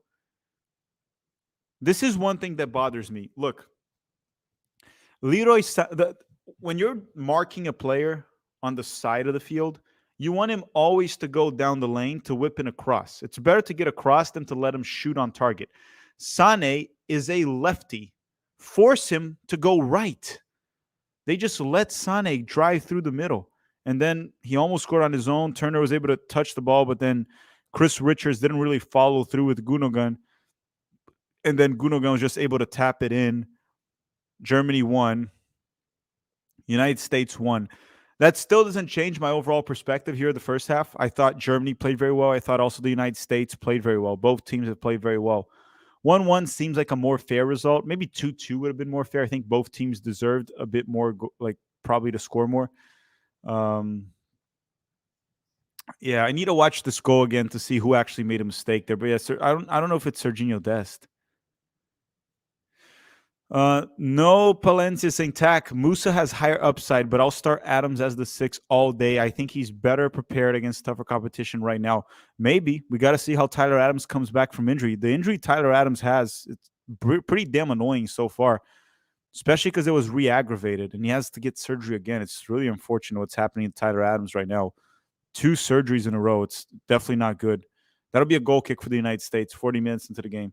Kind of sucks what's happening to Tyler because he had a very serious injury with Leeds, and he finally came back, re-aggravated the same freaking injury, and apparently he's having it or had already surgery again, and he'll be out for a few months. So definitely not good. Yunus Musa gets fouled in the middle of the field, and that'll be a United States free kick.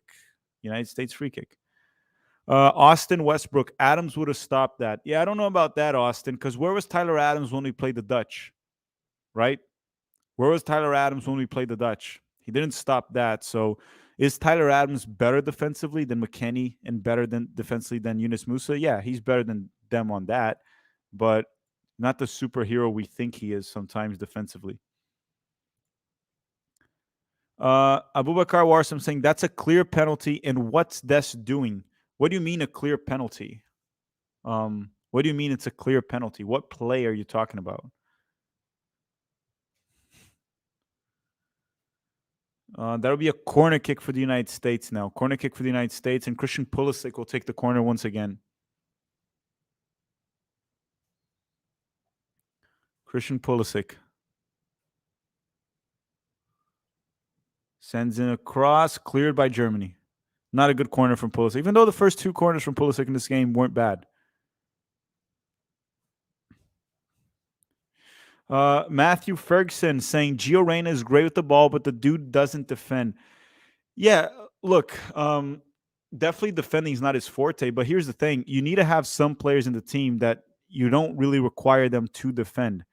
You go to teams like Argentina, Brazil, when you have a player like Neymar, Messi, some players just don't defend. I'm not saying Gio Reyna is Neymar or Messi. That's not what I'm saying. But I'm okay with Gio Reyna, Pulisic, and maybe Balogun also not being their primary responsibility to defend. I would want them to create, want them to help us in possession, but not defend. It's definitely not among his best attribute, I would say. S27 saying that hard from Sane was incredible, hard to stop. It's hard to stop Leroy Sane when you allow him to cut to his left. It's kind of like Robin. Remember Robin? When you allow him to go to his left, you got to force Sane to go right. That's your best bet. Force him to go right, and you have a shot. Once you allow him to go left, Leroy Sane is a freaking world-class player. Very hard to stop once you allow him to go left. Chris Richards goes back to Matt Turner. Opens up to Tim Ream. Oh, Ream. That was dangerous. Pulisic finds Dest. Here comes the United States in transition. Serginho Dest. Dest. Oh, gets fouled by Humos. That would be a yellow card to Matt Humos. Great move by Serginho. Great move by Serginho Dest. Ben Lowry is saying Gio needs to carry the ball through the middle for a goal. Yeah, he needs to try to carry it through the middle a bit more and create. But the thing is, he's very well marked, and he's drifting a bit out wide a little bit too much. Great play by Serginho Dest, drawing a yellow card on Matt Humos and getting a dangerous free kick here for the United States. Pulisic will take. We should probably let Gio take one set piece to see what happens. No Palencia is saying one more tack. I don't know if you can point the finger at Greg Berhalter, but the guys just don't seem to have the heart. This just seems off. I don't know, man. I think we played well. This is a friendly match, too. I'm not expecting the players to go balls to walls here today. It's a friendly match. I think overall we played well. I don't have anything to blame Greg Berhalter today. Or the players. I mean, it's not a perfect performance, but I think overall it's been a good performance. Pulisic, another delivery. Nothing out of it. He was looking for Chris Richards.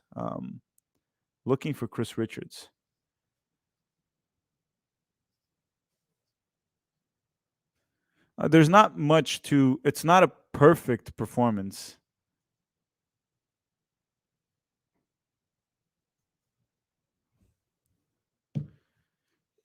Okay, Germany with the ball.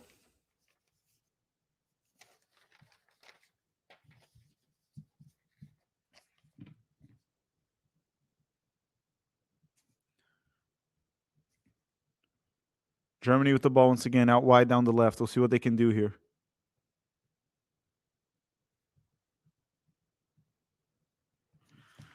Okay, here comes Germany with the ball. Rudiger, all the way back. We're hitting minute 45. United States won, Germany won. I would say so far, a very positive first half, regardless of the result here. And here comes Germany. Cleared, and Matt Turner will hold on to it. 1 minute added by the ref. Just 1 minute added by the ref.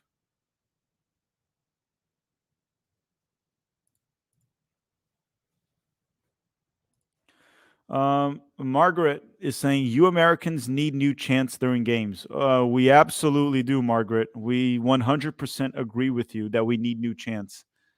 Ben Lowry is saying, Greg Berhalter subbing Balogun for Jesus with a false 9 BS at half. Jesus Ferreira is not at the roster, man. So if he subs out Balogun at halftime, it'll be Ricardo Pepi. Jesus is not in this roster. But Margaret, we definitely need new chants. We 100% agree with that. Jamal Musiala. Here comes Germany. Gio Reyna with the little... Oh, Gio Reyna pulled Musiala twice. Oh, crap. Blocked by Weston McKennie. Good shot there by Sane. That was probably going to be on target. Serginho Dest let Sane go through against the middle. Force Sane to go right. We almost conceded another goal at the end. Serginho Dest, for Christ's sakes, man. Force Sane to go right. Someone has to wake up Serginho Dest defensively. Seriously.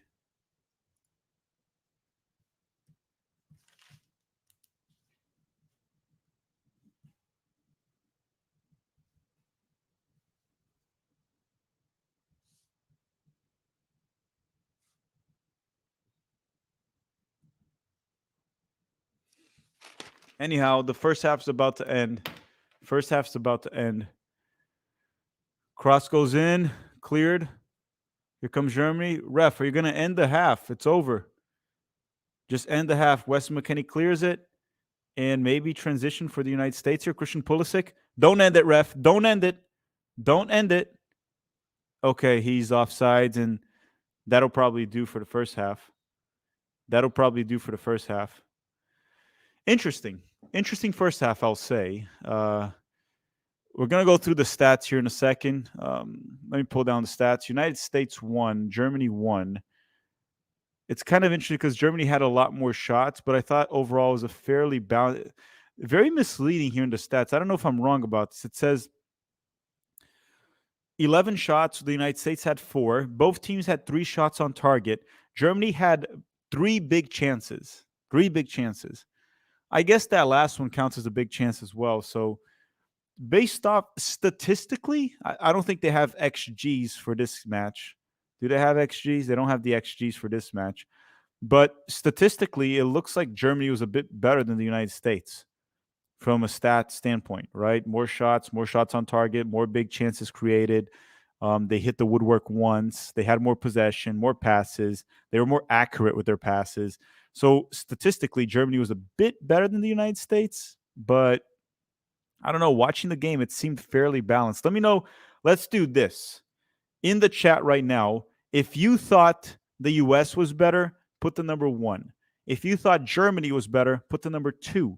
If you thought it was balanced, put the number 0. So 0 balanced, 1 USA, 2 Germany.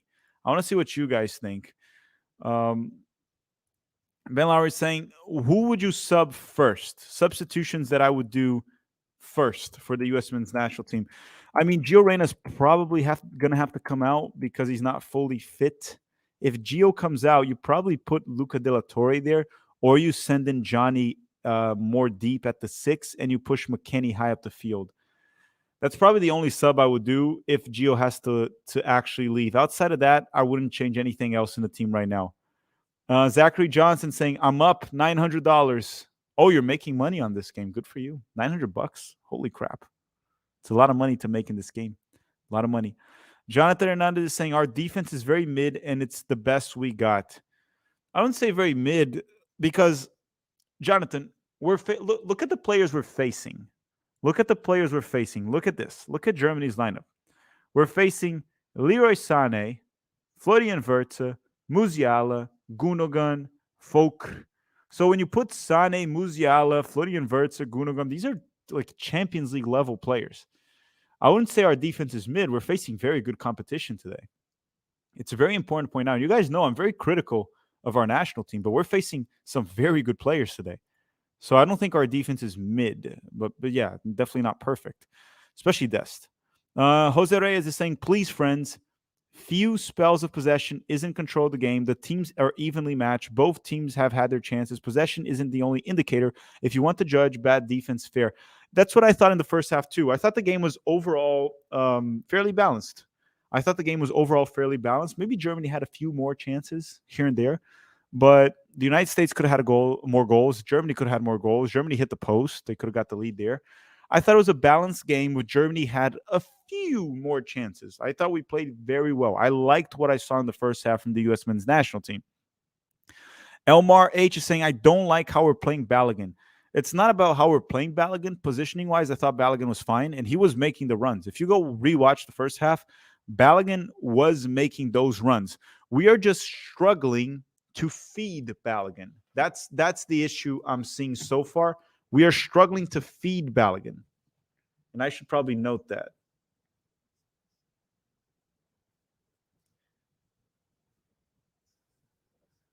Like Balogun's XG last season for runs in Ligue 1 was very high. He's able to make the right runs. He's able to find space. But for the United States, the thing is we don't have the XG for this game, so they're not providing it on FootMob. If someone has a website that has it, that would be great, but they don't have it on FootMob for this match. I don't think we're doing a good job on feeding Balogun. That's my only issue. Positioning wise, I think Greg Berhalter has figured it out. He has Balogun higher up the field, ready to hit the opponent in transition and make those runs. He's not having Balogun on the false nine, so I like that. But we're not feeding him, and that's a problem. Juan is saying play a 4-4-2 with Pepe and Gio. I wouldn't go a 4-4-2. I don't think Pulisic should be playing as a left midfielder. He needs to be high up the field. It could create an imbalance playing a 4-4-2 with pretty much Pulisic as a left winger, unless you have someone drifting wide down the left. So I personally wouldn't go with the 4-4-2 with Pulisic down the left. Tim Weah can play the right midfield for sure. I mean, he plays for Juventus there. But again, Balogun did have the good combination play with Pulisic that led to the goal, the golazo from Pulisic.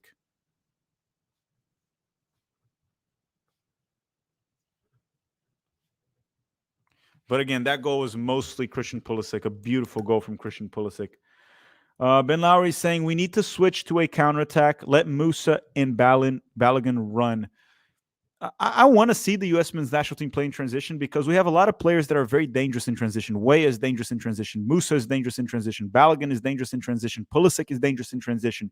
And Gio Reyna can create in transition. So I would want to see us do that. The thing is, the way this game is playing out, Berhalter would have to train this team a bit better to soak up pressure and hit in transition. I don't think we do a good job on soaking up pressure and being quick in transition under Berhalter. We need to learn to do that. We need to learn how to soak up pressure and be deadly in transition.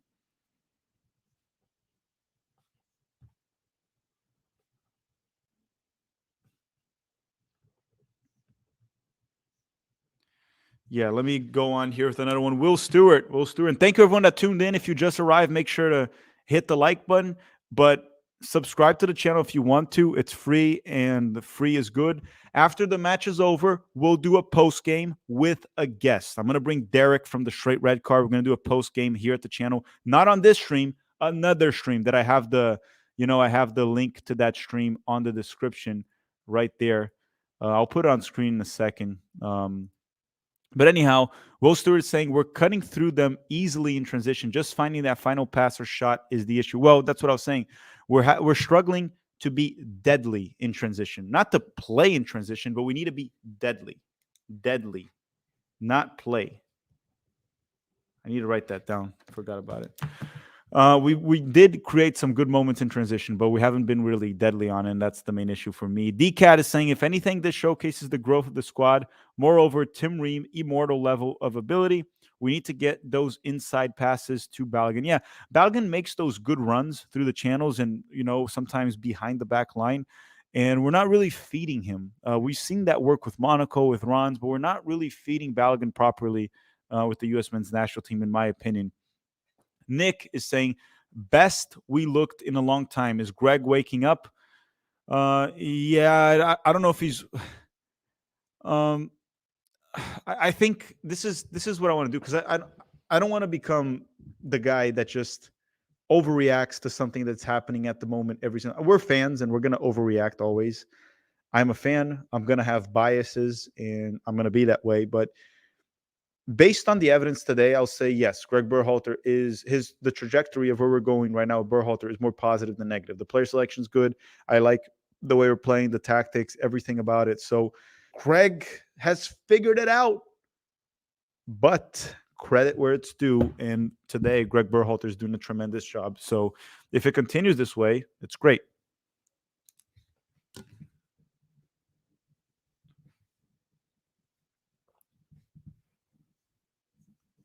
Hold on. I'm going to come back to the chat here in a second. So Gibberino is saying, in my opinion, we've been shit. The German press is on point and Fulk scores his chances. The game is 3-1 for Germany. Terrible performances from the defenders. I don't think we've been terrible. Pulisic had a one-on-one with the goalkeeper. Remember that? And Pulisic decided to dive. What if Pulisic scored that one-on-one? So it would have been 3-2. Right? Because Pulisic had a one-on-one with the goalkeeper. Also, Pulisic scored a goal. Was he actually offsides? There's no VAR. I don't know if he was offsides. I didn't see the replay. So I don't agree with that. I don't think we're playing like shit. And we're also playing Germany. We're playing a very good team. So, and it's 1-1. It's 1-1. And Fukre missed his chances. Well, he's their starting center for. It's a team game. He missed. That's his fault. I thought we overall played fine. We played well. I thought we played well. Again, not perfect, but we played well. There's a difference between being perfect and playing well. It was a very even match overall. And Germany had a slight advantage. They created a bit more chances. But again, Pulisic missed a one-on-one to goalkeeper. They tried to dive. So we had our chances. Ben Lowry is saying, which RL flank has been better in transition? 6 is bad.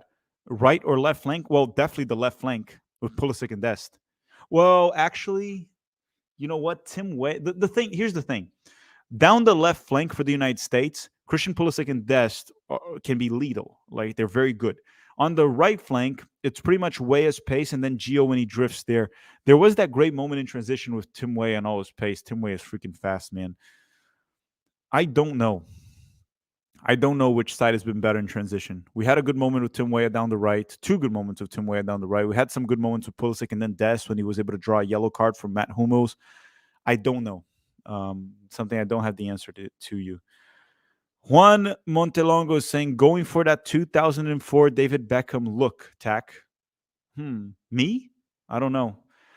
Dude, I don't know, man. If I looked as good as David Beckham, I'm a straight guy, but I can say David Beckham's a good-looking dude. If I looked as good as David Beckham, I would be a lot more successful on YouTube. I'll put it that way. Elmar H, I believe, except for feeding him behind the defense, they're going wide to feed. He's frustrated. We're trying to feed Balogun down wide. We're not really creating through the middle. I think the only time we created through the middle was when Weston McKennie had that long ball to Christian Pulisic. That was probably the only time. We're not really creating much through the middle. How many likes do we have in this video so far? 832. We can probably hit 1,000 very soon. Maybe. Zachary Johnson saying, I think our players are maturing. Well, they're definitely maturing, right? These are players that are very young. They're very, very young players. And every single they're going to keep maturing as the cycle goes on. And we sort of saw that already in the last cycle. The players were maturing, and they still are, and they will continue to do so. Carlos is saying the United States is playing really good. I agree with you, Carlos. L3 fan, Mexico fan right there. Thank you very much. I do think we're playing well. I agree. Balogun also missed that chance off a cross. He did. That is true. Balogun had a chance to score. McKennie looks like he's focused today. McKennie has played well, been good on the ball, mostly good defensively. He's been having to cover for Serginho Dest a few times, Weston McKennie. I thought McKennie was good. Weah has elite speed, but no touch, even at Lille. I wouldn't say no touch, but yes, Weah's touch is not perfect. But I wouldn't say he's technical. His dribbling ability is good. Lots of pace, very fast, and enough dribbling ability to play at a high level for sure. But let me go through here. What else do I have here? Now let me try to go through the regular chat. I went through all the super chats. Let me go through the regular chat. Anyone saying show the game? I can't show the game. I'll get canceled. And I beat the cancel allegations. Do you guys remember that? Do you guys remember when I got canceled, but I beat the cancel allegations? They tried to cancel me, but they failed. We're missing Pete. Yes. Pete's toilet. Oh, no, man. How you doing, Pete's toilet? If anyone's asking again, Pete is not here today because of explosive diarrhea. Pete had explosive diarrhea and he couldn't make it. Oh, my goodness. Poor Pete. Poor toilet. MJ2873, thank you for the super chat, saying move Pulisic to the central attacking midfielder in the second half. We would have more creativity in the middle, or bring De La Torre instead. Or just tell Gio to play more central. Gio is drifting wide a bit too much. Just tell Gio to play central. Gio is drifting down to the right side to combine with Weah, and he could just stay central. I would just keep Pulisic on the left wing, but you got to bring Gio a bit more central. I think De La Torre might come in sooner rather than later because I don't think Gio can play many more minutes. I wouldn't put Pulisic at the 10 quite yet as the central attacking midfield. I wouldn't do that with Christian Pulisic. Now, let me get a sip of my coffee. My coffee is literally cold right now. It tastes like complete and utter crap. Oh, my God. Cold coffee is so bad. But I need the caffeine to stay awake, stay wired. I should have bought Red Bull. This is so bad. cold, old coffee. Oh my goodness, this tastes like complete shit. Okay, hi everyone. Hi everyone that just tuned in. United States won. Germany also won. The second half will start in about like 4 minutes probably. We're gonna have the second half starting in roughly 4 minutes. As I said, we mainly we played well, in my opinion. The United States, very even match, very good match so far. I'll give our performance so far a 7 out of 10, 7 or 8 out of 10. That's a proper. Oh yeah, you guys want to see my coffee mug? Hold on, hold on, hold on. There's my coffee mug. Beautiful, right? Beautiful. I'm pretty sure you guys know who this is. You just have to have watched Alice in Wonderland, and you'll know who it is. Mm. Hmm. And then obviously we got Charmander here today. Oh, he's sleeping. Charmander's sleeping. Um, but let's see here. Iced coffee. No, dude, I hate cold coffee. Coffee has to be hot. You know, just like the place I live in Florida, it has to be hot. It can't be cold. Can't be cold. Um, Taylor Swift. It's not Taylor Swift. That's not Taylor Swift. Brazilian roast. No, I'm drinking just like a Starbucks coffee that I bought. Well, I have a coffee machine. I just make it kind of like Starbucks. Um, so Luca De La Torre is coming in probably for Gio Reyna. Gio Reyna can't play the full 90 minutes. J.U. saying thoughts on Schweinsteiger, Wordson, Pep, and Germany. Wait, what? Thoughts on Schweinsteiger, Wordson, Pep, and Germany. What are you talking about? What did Schweinsteiger say about Pep and Germany? Schweinsteiger, Pep Guardiola. I don't know what happened, so I can't help you. Uh, Bastian Schweinsteiger. Um, so he's blaming Pep Guardiola. He blamed Pep Guardiola for Germany's pro. So let me see this here. So guys, this is what he's talking about. I'll share the screen.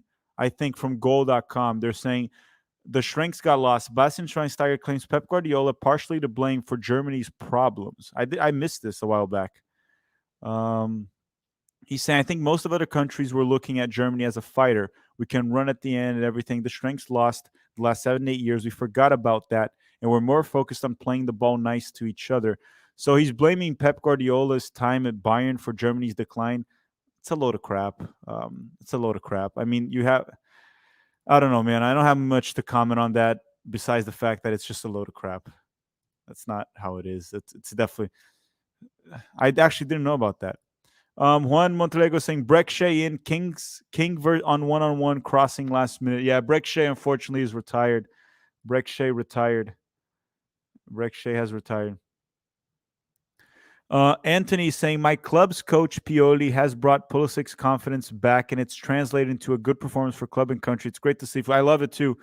A confident Pulisic, a good Pulisic playing well, not afraid to take risk, driving inside, taking on defenders. By the way, we're back the same way for the second half, but now Luca De La Torre came in for Gio Reyna, and when De La Torre came in, it looked more like a 4-3-3. So with Luca De La Torre, we look like a straight up 4-3-3.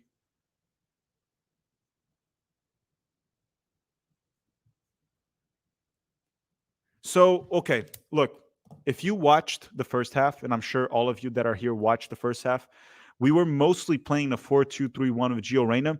Defensively, it even looked like a 4-4-2 at times with Gio Reyna almost next to Balogun. With Luca De La Torre, we clearly look like we're playing a 4-3-3. So I'm afraid we might see a bit more of like Berhalter ball here in the second half. It might happen. Here comes Germany. Fulker cleared. Oh, Matt Turner, good save. Safe hands with Matt Turner. Able to hold on to that ball. Safe hands from Matt Turner. Very nice save. Very nice save. Have we hit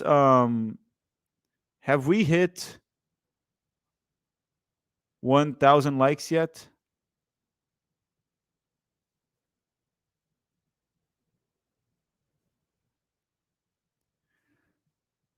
Okay, here comes the United States. Cross goes in.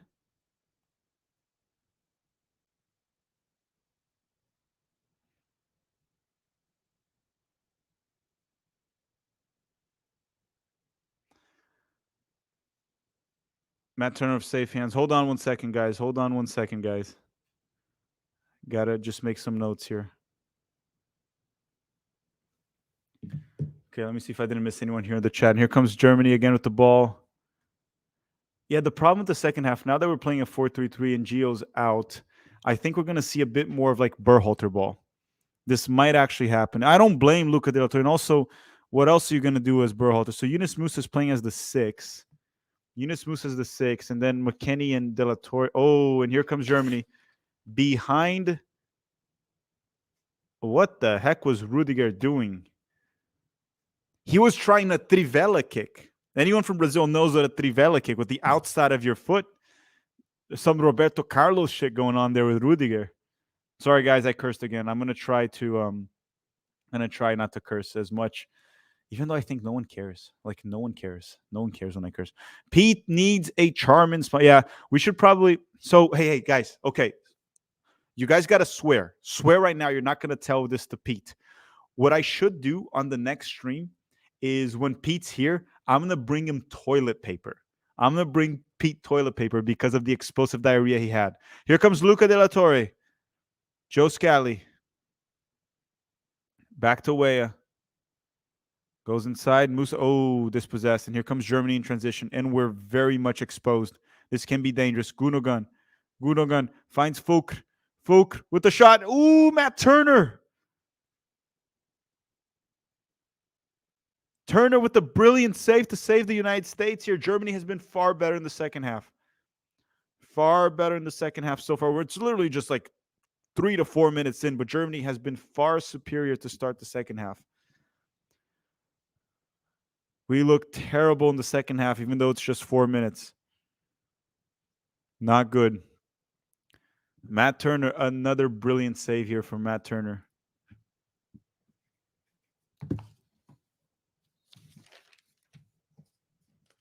Corner kick for Germany. Ball delivered, and Turner will grab it.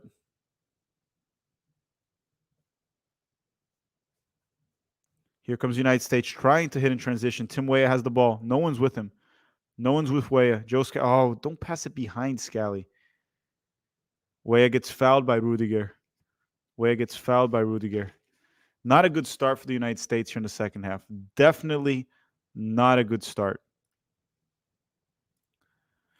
That's how you carry the ball in the mid. We need that. That is, but at the same time, we got very heavily exposed there when De La Torre lost the ball.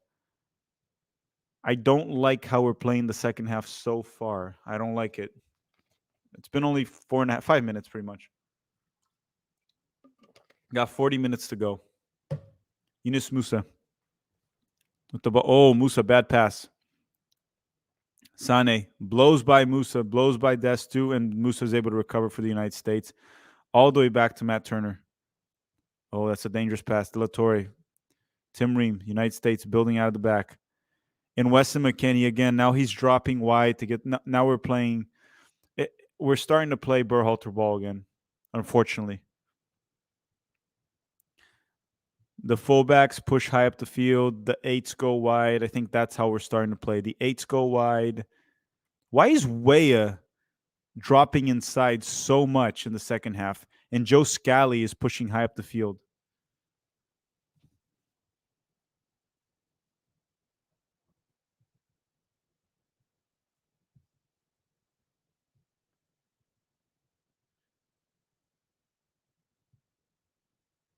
Yeah, I think it is Berhalter ball in the second half, which is bad. Again, back to Berhalter ball in the second half. Tim Ream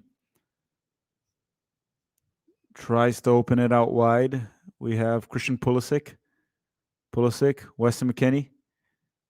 McKennie trying to find his options, finds Serginho Dest down the left flank. Here comes a cross for the United States. Serginho Dest, the terrible delivery from Serginho Dest, and that'll be a goal kick for Ter Stegen. Goal kick here for Germany. Oh boy, Greg Berhalter. We're back to cross. Back to Berhalter ball in the second half. Back to Berhalter ball in the second half. Yay.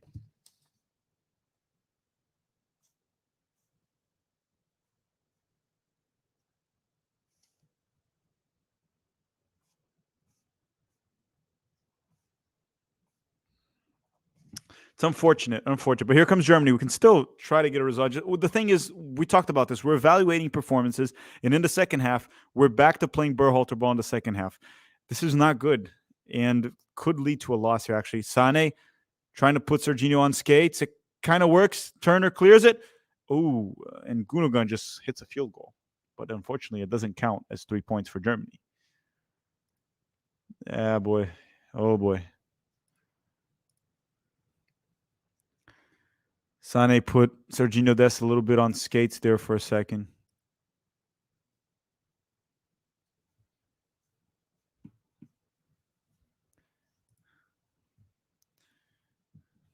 Man, we really fell off here in the second half, didn't we?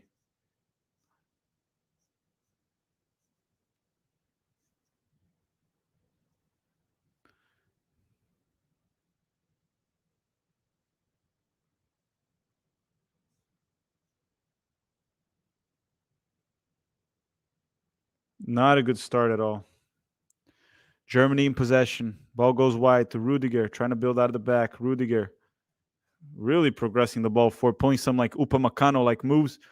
Opens to Florian Wirtz down the left flank for Germany. Cross goes into no one. Matt Turner safe.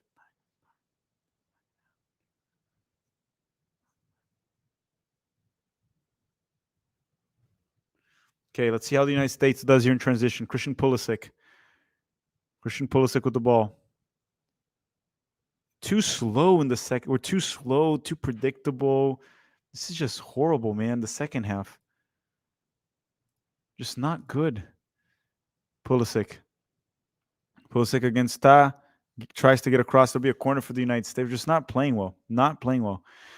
Miller is saying, which U.S. men's national team player should Tay date when she's single again at the end of the NFL? Oh, Taylor Swift. Which U.S. men's national team player should date Taylor Swift? I don't know, man. You guys can put it in the chat. I don't know. I've never been a big Taylor Swift fan. I don't like her songs. I don't think they're good. I'm not a big fan. So, and I think if we, yeah, but she does drive a lot of attention. That would be good for U.S. soccer. I don't know. Just have Pulisic date her. Okay. Balogun. Oh, dispossessed in the box. And Germany will hit us in transition. This can be bad. This can be bad. Florian Wirtz. Oh, Florian Wirtz. Oh, Des. What is Des doing? Good recovery, but holy crap, cut that pass. It was literally right in front of you. For crying out loud. My goodness, Serginho Dest. Ben Lowry is saying, how does U.S. soccer see this and think Greg Berhalter's crossing is good? Oh, I don't know, man. They really love Berhalter. Jamal Musiala tries to, oh, Joe Scally locking in right there. Good job from Scally. Weah dropping deep. Richards finds Scally. Scally dispossessed. Not a foul. Florian Wirtz, Pulisic recovers the ball. Game's at least flowing well, but U.S. soccer, man. Serginho can't play defense. Seriously. He recovered well in that play, but the problem with Dest was, like, how do you not cut that cross? Tim Weah finds Luca De La Torre. Luca.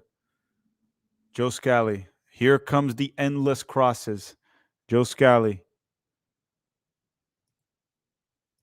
All the way back. Chris Richards. Tim Ream with the ball. And back to Chris Richards. Luca De La Torre. Oh, Musa, don't do that to me. Don't do that to me, Eunice. You're going to get a card. You're going to get a card. Silly yellow card for Eunice Musa.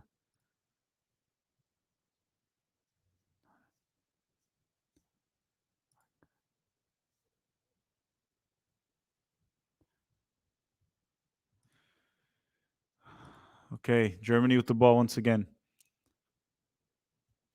Gundogan.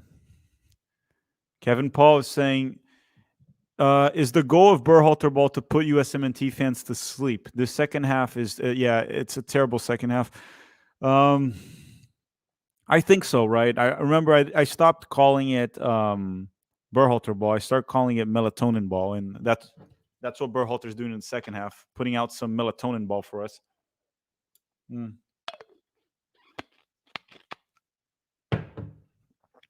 We need a. Okay, ball tries to go long to Balogun. Deadly Brian X saying floating Balogun has been non-existent this game. Get him out. Yeah, how many have we played him properly? Have we fed him the ball? I don't know, man. You can put Pepe in this game. I don't think Pepe would have done any different. That's just my opinion. I don't think it would have changed anything if we played Pepe instead. Ball wide. Here comes Germany. Musiala, bad touch. Still has it. Oh, Fouk. Fouk. He's off. Did that count? It looked like he was offsides. Germany just scored with Fouk. Too easy there, man. Too easy. It looked like Germany playing Brazil. Oh, he's not off. Serginho Dest, man. Serginho Dest kept him on. Serginho Dest kept him on.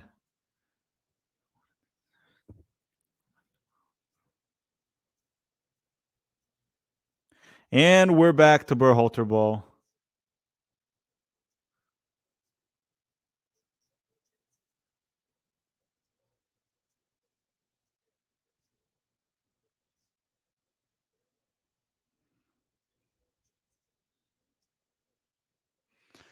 Yeah, well, I hopefully you guys enjoyed the first half because the second half is ultimately back to Berhalter ball, and this could get ugly. This could get ugly. It's 2-1, and if Germany really pushes it, it could get bad. The first half was great. It was enjoyable. I thought the United States created good chances. We played better, and we looked a bit more solid defensively than this, even though we weren't great defensively. Tim Weah. Now we're back to just whipping in crosses in the second half. Um, again, that Berhalter. I understand he had a sub out Gio Reyna, but once you go back to Berhalter ball, things don't work out. Defense just not good, man. I kept saying. I guess to play an elite opponent like Germany, yes. They haven't been doing well. Chris Richards, Tim Ream, the midfield looks very exposed. Christian Pulisic with a cross, delivered a header by Yunus Musa, and it goes over the crossbar. Over the crossbar. Oh boy. But again, Serginho Dest, man. Dest can't defend. Major problem. Dest can't defend.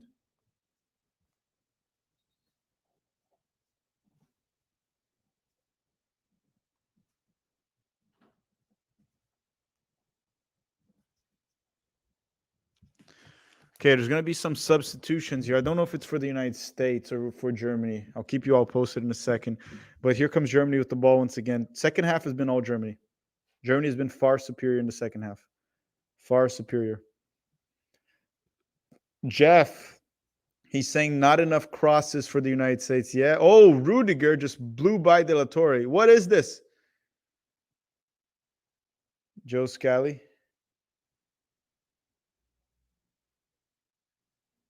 Joe Scally, and Musiala has the ball once again. I'll say one thing. It's not like Gio Reyna makes all that big of a difference, but tactically it does make a difference. And Julian Nagelsmann adapted in the second half while Berhalter went back to his old ways, to Berhalter ball, and we just completely fell off. Oh, Musiala. And this could be another one from Fouk. This can be number 3. This can get ugly. This can get ugly. This can get ugly. This can get ugly.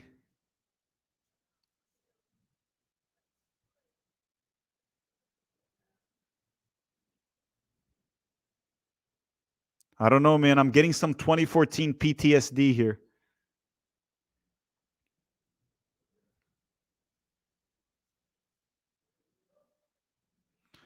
As a Brazilian, I'm getting a 2014 PTSD. This can get very ugly. I was saying this a couple minutes ago. This second half here, it can get very ugly. 3-1 Germany. 3-1 Germany. This is not looking good. Spurs 5459. Thank you for the super chat. T. Riddler saying, I keep telling you, that's a liability on defense. He has been once again. He is. He's not good, a good defender. Jonathan Hernandez, I don't think it's fair to blame Greg here. Players have not been good. In the second half, yes, the players are to be blamed, but so is Greg Berhalter. He went back to Berhalter ball. The way we switch. It's not all on Berhalter. The players also haven't been great, but there is some blame on Greg. We'll talk about that in the post game. He did switch back to a 4-3-3. There is some things to blame on Greg here. There are some things to blame on Greg. But no, it's not all on him. Zoo is saying this is what I mean by Geo and BJ Ball. If you mind of Greg, in the mind of Greg Berhalter, he'd rather use crosses replacing Geo as the 10. No Geo, no BJ Ball. Luka's not the same 10. Well, Luka's not playing as a 10. We shifted our formation. Our formation changed from the first half to the second half. He didn't only change the players. We were clearly playing a 4-2-3-1 in the first half, and even on the defensive shape, it looked like a 4-4-2 at times with Geo very high up the field. We're clearly on a 4-3-3 in the second half. Clearly on a 4-3-3 with Luca Del Torre very deep. Actually, now it looks like Greg has asked Luca to stay higher up the field. Now Luca is staying high up the field. That's sort of what it looks like now. Eventually, in the second half, he switched back to the formation.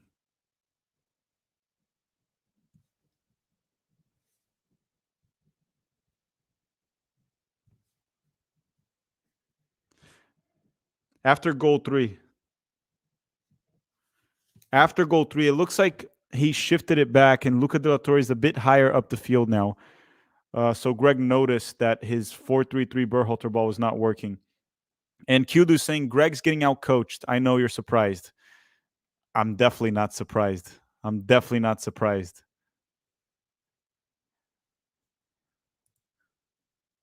Juan Montelongo saying Gio went out, back to Berhalter ball 5-1. It could end 5-1. Germany has been far superior in the second half. It's been bad. Stephen Agishi saying maybe players are sick and tired of Greg after today. I don't know, man. A lot of these guys endorsed Berhalter, and I see a few subs coming in. It looks like it'll be Pepe, Aronson, and Carter Vickers are coming in for the United States. Pepe, Aronson, and Carter Vickers are coming in for the United States. Anthony's saying bad adjustments by Greg in the second, very bad adjustments. But now, if you look, he switched back and he pushed De La Torre high up the field. After the third goal, he switched back to the formation of the first half. He switched back. Lobsman Jr. is saying Dest could switch to the winger full time. Yeah, Dest has something, man. Just completely tunes out on defense. I don't know. Just completely tunes out. So Cameron Carter Vickers is being subbed in for, I believe, Chris Richards. And Frank Castor saying, I'd rather have Luca back and Weston more forward. Me too. I said that in the first half too. I'd rather have Weston push higher up the field. I'd rather it that way. 957 likes. Let's try to hit 1,000. Let's try at least to hit 1,000. So Carter Vickers replaces Chris Richards. Brendan Aronson replaces Timmy Weah. And Pepe replaces Foreign Balogun. Okay, the subs are in. At minute 65, we're close to minute 69. Zachary saying Balogun isn't stretching the field. Spurs 5459 is saying thoughts on this German national team since Nagelsmann. I mean, Spurs, this is the first game under Julian Nagelsmann. They already looked better without Hansi Flick against France. And then today, Germany's obviously looking good. How much is that on the United States? How much of that is on Germany? Time will tell. I think we need to see more of a sample size from Germany before we determine anything. But again, they're completely outplaying the United States in the second half. 3-1. Could have had more goals. So far, the Nagelsmann era is off to a good start. Juan Montelongo went from BJ ball to wife beater ball. Yeah, I guess that's one way to put it. One way to put it. We'll see how we play, but Cameron Carter Vickers with the ball. Out wide to Joe Scally. Minute 66, Germany 3-1. At least it looks like Germany might have calmed down a bit.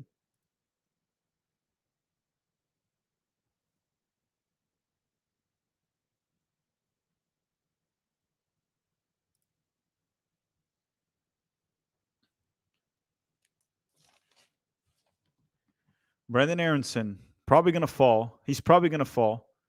What are the odds of Brendan Aronson falling? There should be like, okay, Joe Scally tries to go through.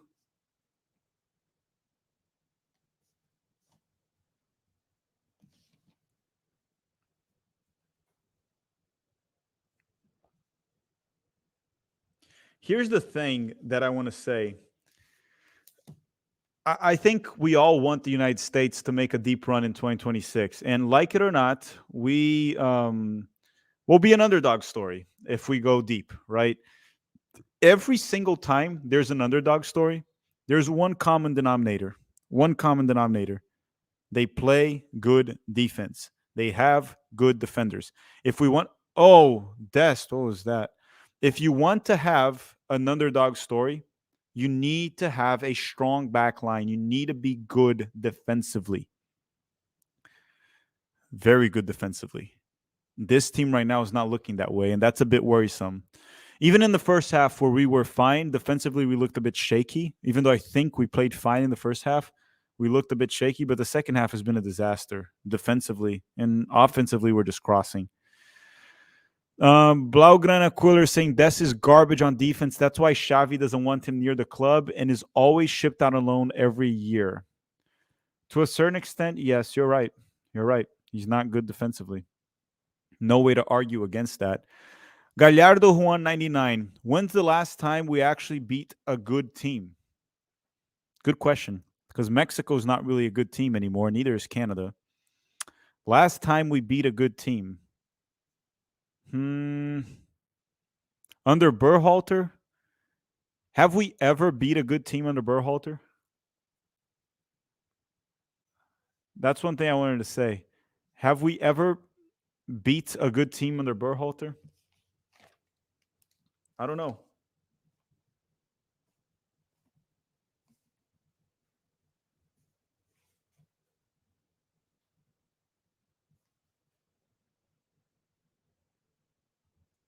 That's a good question to ask. That's a good. Iran's not a good team.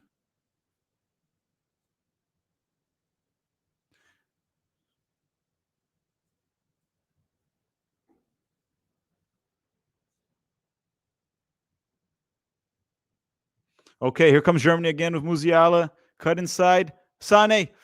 That was almost number 4.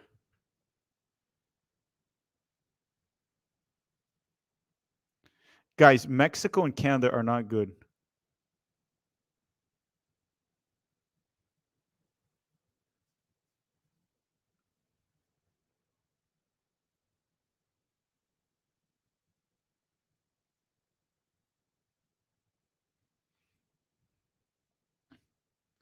Yeah, I don't know if the U.S. men's national team has ever beat a good opponent.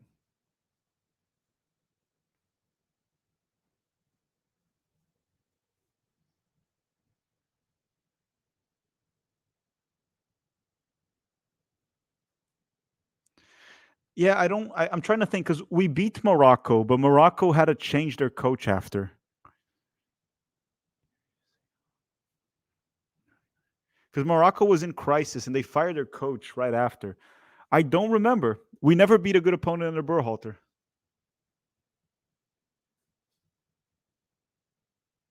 Yep, we never did. I'm trying to think here. Morocco's a good opponent, but again, that game was weird. They fired their coach after. They were missing like Ziyech. Yep, we never have. Gallardo Juan, thank you for reminding us. I don't think we ever had. Paco X, thank you for the super chat, but you didn't write anything.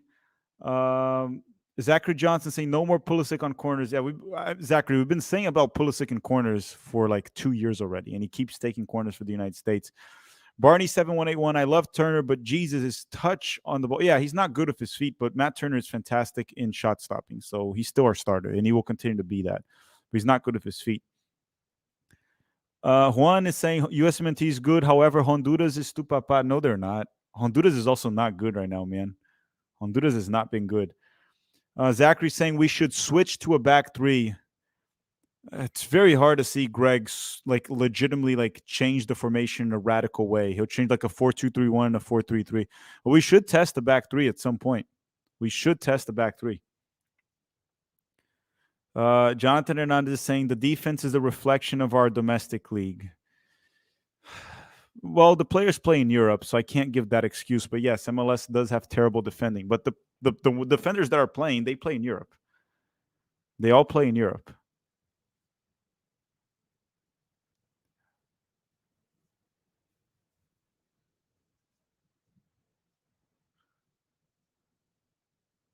We also didn't we lose to Switzerland at some point also?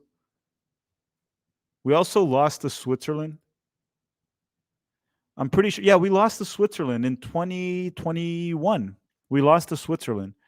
We never beat a good team under Greg Berhalter. Just never happens. Austin Westbrook is saying prime Spain in 2009 Confederations Cup 2-0. Last time we beat a good opponent was in the 2009 Confederations Cup. I mean, Ghana in 2014, we beat them in the World Cup. They're a good team. We beat Algeria. That was 2010, right? Yeah. I don't know, man. But yeah, the last time we beat a very good team, yeah, 2000, we almost beat. Well, I was Brazil or in US, beat the Brazil too. I had a 2-0 lead against Brazil. How do you rank this team against the 2002 U.S. men's national team? You see, it's hard to judge because the 2002 U.S. men's national team had plenty of legendary players from an American perspective, right? Talk about Claudio Reyna was in the best 11 of the tournament. Landon Donovan was on fire in that tournament. I think this team has more talent and more depth than the 2002 team, but the 2002 team had just something special for them, and it just worked in the World Cup. And World Cup is a short tournament. Sometimes you can just catch fire and things work. But this team has more talent than the 2002 team. And Fouk shoots over the goal. They definitely have more. We definitely have more talent now. I don't think that's very much debatable. Joey's saying, I hope Pete doesn't cause another toilet shortage. Oh, no, we missed minute 69. Did we miss minute 69? Did anyone here remind me? We all forgot of minute 69. We forgot to nice. Oh, no. Did anyone put nice on the chat or we totally forgot about it? What a disgrace. And Pulisic's being subbed out. Oh, we forgot about minute 69. What a freaking disgrace. This has been terrible, man. Pulisic is being replaced. Weston McKennie's being replaced. Who's being subbed in?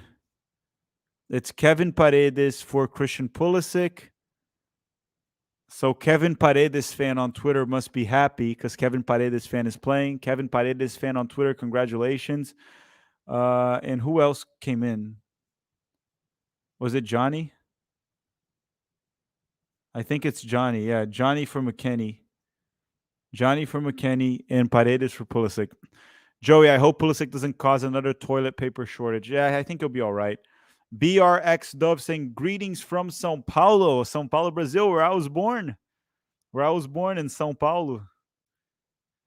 Brazilian or American abroad? Okay, throw in for the United States here down the right. Minute 75. We got 15 minutes, and Johnny's in now. My dear friend Johnny is into the game now. Johnny finds Pepe inside. Musa out wide to Kevin Paredes. Paredes with the cross to Pepe. Saved by Ter Stegen.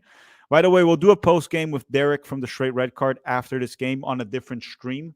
I put the link to that stream on the description of this video. Sorry, not on the description. It's pinned on the chat. It's pinned right on the chat. We're going to go live like 10 minutes after this game to do a post-game analysis of this match. It'll be probably around 5:15 or so, a couple minutes after. Okay. Germany with the ball. Gundogan. Now we're reaching a point of the game where the Germans just don't care. They're just controlling the match.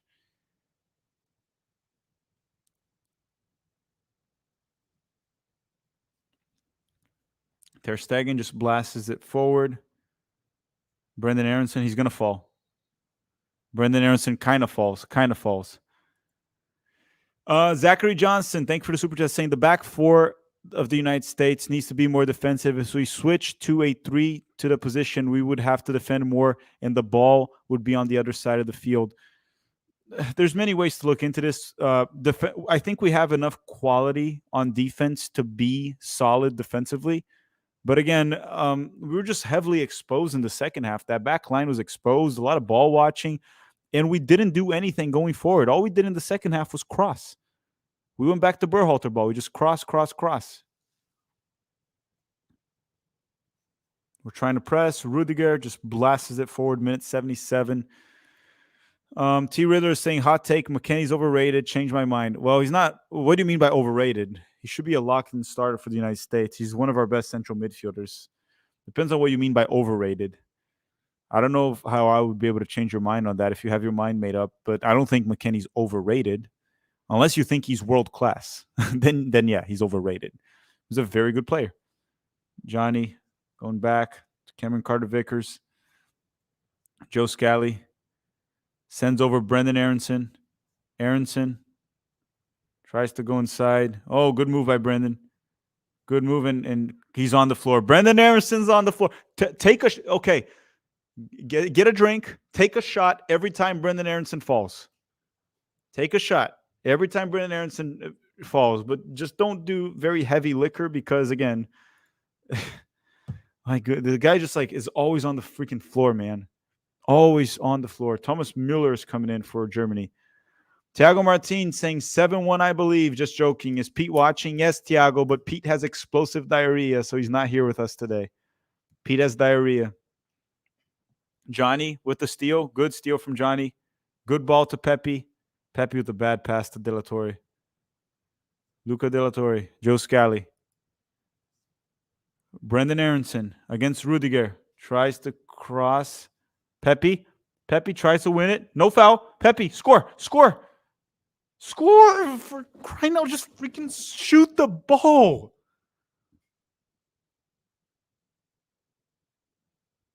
You can't score if you don't shoot. Oh, Johnny. Beautiful pass from Johnny. Dude, no bias here. And I want to hear your opinion. Johnny came in good, man. So far. Not bad from Johnny. Jeff is saying we're missing Jedi or A-Rob. A little bit, but I don't think A-Rob is the issue. I don't think missing A-Rob is the issue. I don't know, man. Johnny's looked good so far. Not many minutes, but he looked good. Cameron Carter-Vickers, Joe Scally. Switches the play to Tim Ream. Yeah, Germany just kind of tuned out. Germany just tuned out.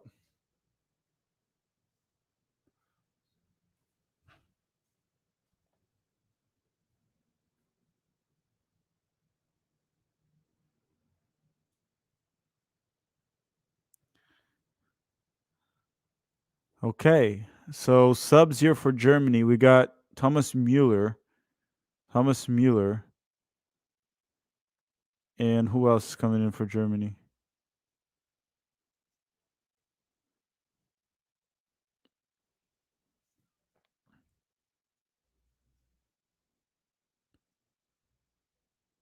Okay, so Thomas Müller is coming in. And who else? Who else? Oh no! Oh no! Oh no! Wait! Now everyone's gonna go in the chat and say that there's German baddies on the stands. Missing Jedi. Did I miss anyone here on the super chat? Zachary Johnson saying, I'm going to Sao Paulo next month. Any suggestions? Well, you got to go to Allianz Park, go catch a Palmeiras game when you're in Sao Paulo. You also got to go to Liberdade, which is a little bit of a Japanese town. It's the largest Japan town in the world in Sao Paulo, Liberdade. Go there over the weekend because over the weekend it's packed. A lot of great food, cheap. Go to Liberdade in Sao Paulo. Outside of that, just lots of good dining, lots of things to do, nightlife, everything in Sao Paulo is great. The pizza in Sao Paulo is wonderful. Italian food in Sao Paulo is very good. So is Japanese food. That's what you need to get.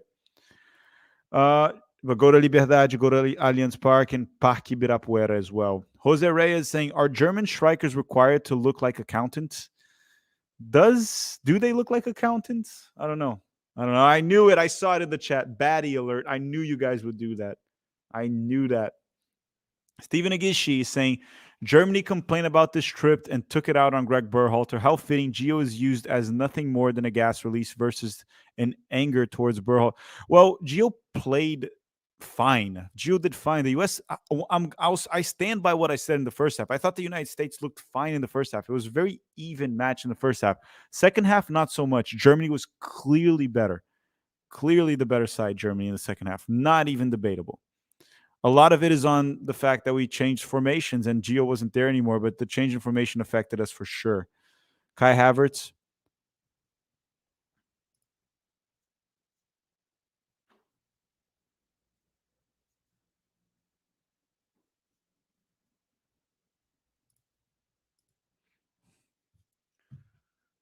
Yeah, it's another good question is like, why do our nines always look like ass for the U.S. men's national team?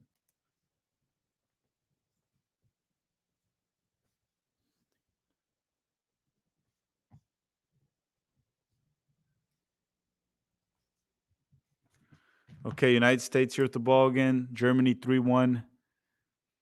Um, Kevin Paredes tries to blow by the defender. That'll be a free kick for the United States. Free kick for the United States. Oh, the chat, of course. German baddies. The chat found the German baddies.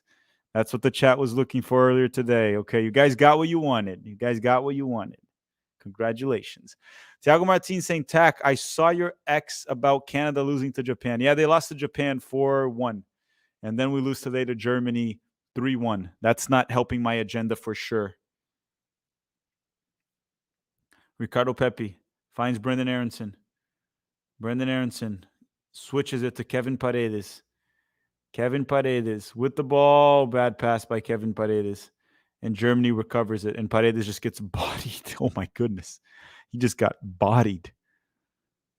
Tom Boyers is saying, Tack, watch Oregon versus Washington after this. After this, I have the post game, and then after the post game, I got to work on the 7 things we learned, and then I got to work on the USA Ghana preview. So we'll see. We'll see what I can do. We'll see what I can do. I don't really watch college football, to be honest, so I might not have time. And then I also want to watch Mexico tonight. Mexico plays Ghana. I kind of want to watch that game.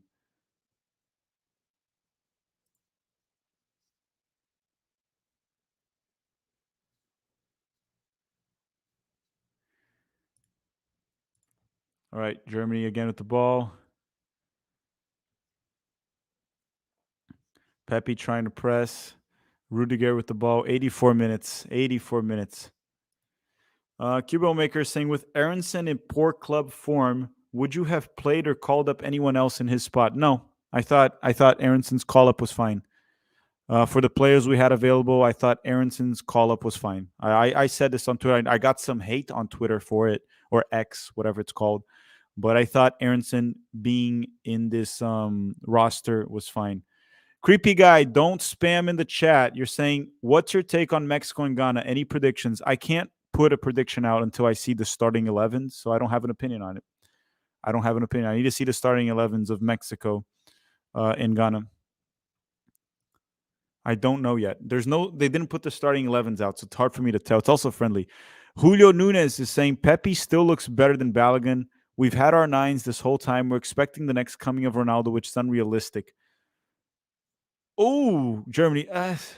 Different situation, Julio. It's a bit different when you come into the game against tired legs and the opponent is up 3-1 and doesn't care too much. It's a bit different. I don't think Pepe has done much either. Pepe's been okay.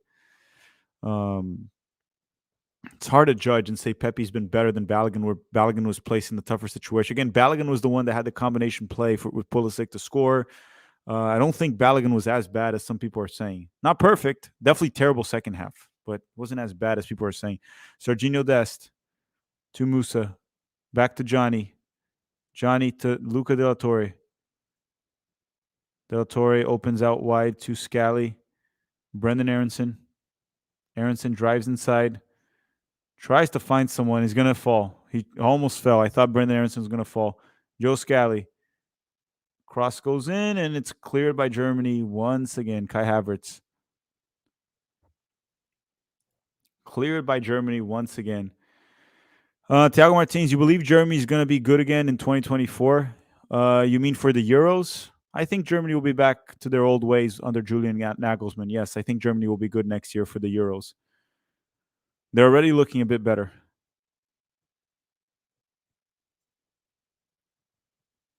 And here comes Germany. Kai Havertz cuts inside and slows down the play completely. Finds Gundogan. Gundogan tries to go by, and Cameron Carter-Vickers is able to clear it at minute 87. 87.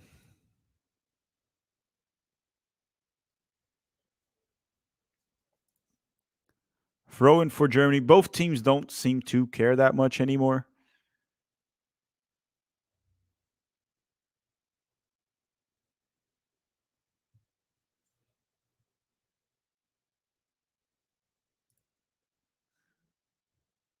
Brandt and Musa tries to foul. Sul with the ball. And then Joe Scally clears it and nothing. In Germany right now, no one gives a crap about this game, man. No one gives a crap anymore, both teams. Maybe the United States a little bit. It's been terrible. Jonathan Hernandez is saying, not a fan of Greg, but our players are not at the level that we all think. My final conclusions. Let me see it this way. It depends, Jonathan, because before the match started, there was one thing I said, and most people in the chat agreed. Germany was clearly the better team on paper. I don't think anyone thought otherwise. What we were saying was, despite being better on paper, we had enough good players to put up a fight and possibly win. And based on the first half, it looked like we actually did. So we're not better than Germany. We don't have better players than Germany. I don't think anyone thinks that, or I hope no one thinks that. We don't have better players than Germany, but we should look better than this in the second half. Should look better. Should have more defensive solidity. We should be able to soak up pressure better. We should be able to be more dangerous in transition. And we should be able to have more than one play besides just, okay, I was going to curse I'm trying not to curse because some parents said that some teenagers and some kids watch the channel too for soccer content. So I'm trying not to curse. So we don't have a effing beep. Okay, sorry. I lost my train of thought. What I was saying is, like, we need to have more play than just effing crossing. That's what I was trying to say. Like, that's what we had in the second half. We just crossed. That's all we had. We can't go like that. It just doesn't work. Oh boy, Berhalter ball. Zachary Johnson saying Corinthians better than Palmeiras. No, they're not. They are not. They're not better than Palmeiras. James is saying we never should have brought Greg back. He's crap. I totally agree with that. I totally agree with that. He is crap. Juan is saying Honduras smells blood in the water. Copa America soon. Will the U.S. play Honduras? Is that confirmed? 2023, 2024 CONCACAF Nations League. Nations League. Are we actually going to play Honduras for the spot? Let me see here. Okay, Serginho Dest tries to send Brendan Aronson. Who are we going to play? They're saying Honduras. I don't know. We don't know yet who we're going to play for the nation to qualify to the Copa America. We still have to play a game to qualify to the Copa America. Gallardo Juan 99 saying we win this game with Klinsmann, no doubt. Oh, Klinsmann did beat Germany in 2015 with a worse team, and Germany was probably better. That was a year after Germany won the World Cup. Thiago Martins saying 1 to 10, how strong would the U.S. give to Germany? Give it U.S. and Germany. I don't understand your question, Thiago. I don't understand it. From 1 to 10, how strong would you give the U.S. and Germany? This game, the first half was good. Second half kind of sucked. Best way to put it. Miller is saying, answering my own question earlier, I found out belately that Becky dumped Leggett. So Tay Magic can help him return to the team. If Taylor Swift dates Leggett, should we allow Sebastian Leggett to go back to the U.S. men's national team? That's a good question. Should we allow him back? Probably not. Probably not. 2 minutes added by the ref. We're at minute 91. That'll be a dangerous free kick for the United States here. Dangerous free kick. Brendan Aronson got fouled by Rudiger, sorta. That wasn't really a foul, but they gave it a foul. Aronson has looked all right for us. He's looked all right. Looked fine. Wasn't really a problem. Alexander Rooney saying, we ain't in CONCACAF anymore. Good reality check. Yeah, CONCACAF is ultimately mediocre. That's CONCACAF.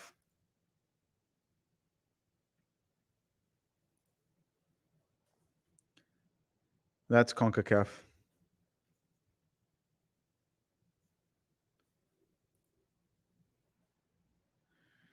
Okay, Brendan Aronson will take the free kick here for the United States. Brandon Aronson will take the free kick here for the United States. Jason Jimenez to say best team in Central America is Nicaragua. Rising. Are they really? Nicaragua? I haven't been following Nicaragua in a while. Zachary Johnson saying Aronson is balling. I wouldn't say Aronson is balling, Zachary, but he's been fine. Aronson with the free kick. Hits the wall. Aronson, the wall is not going to open like Oman and Uzbekistan, right? Like Oman. Remember Aronson's goal against Oman that the wall just freaking opened for Aronson? Yeah, that ain't happening, man. That ain't happening every single time. By the way, everyone, we're going to be doing a post game with Derek from the Straight Red Card, and I'm going to put the link. The link is pinned at the chat right now. This is the link. I'm putting it there too. I'm putting it there. We're going to be doing a post game. I'm putting it in the chat once again. The game is over. Okay, the U.S. men's national team goes down against Germany. Germany defeats the United States. Now we're going to go do a post game here at Tactical Manager TV because, as I said, Pete definitely doesn't have constipation today. He has explosive diarrhea. So you guys can go to this one right here. USA versus Germany post-match reaction here at Tactical Manager TV. The link is on the chat. I'll see you guys there. In 10, 15 minutes, we'll be there. Go there, drop a like. Derek from the Straight Red Card will be with us. I'll see you guys soon. Do I have some super chats that I missed? Oh, I did. Hold on. Thoughts on the Koleosho USMNT rumors? Carlos Guerra, I can assure you the plan was always for Koleosho to be a U.S. men's national team player, and I think he will be. Like, what score would you give the USA and Germany? The USA and Germany match, probably a 5 out of 10. The game was kind of like average. The second half was terrible. That's my conclusion. Deadly Brian X is saying with a proper federation, actual coach, and proper talent selection, we are a top 5 team. It's so frustrating how we're held back. We're not a top 5 team, but with all of that, we're definitely a top 15 team. With the Federation and Berhalter, we're not a top 15 in the world. Not top 5. We're not top 5 for sure. Len is saying, does Nike make dress shirts? What? Like dress? What? Len, what do you mean like dress shirts? Like a dress? I don't think so. I don't think so. But everyone, I'll see you guys on the post game very soon. Don't send a super chat here. Don't send a super chat. Thanks for watching. Have a great day. Second half sucked ass. I'll see you guys there with Derek. Bye.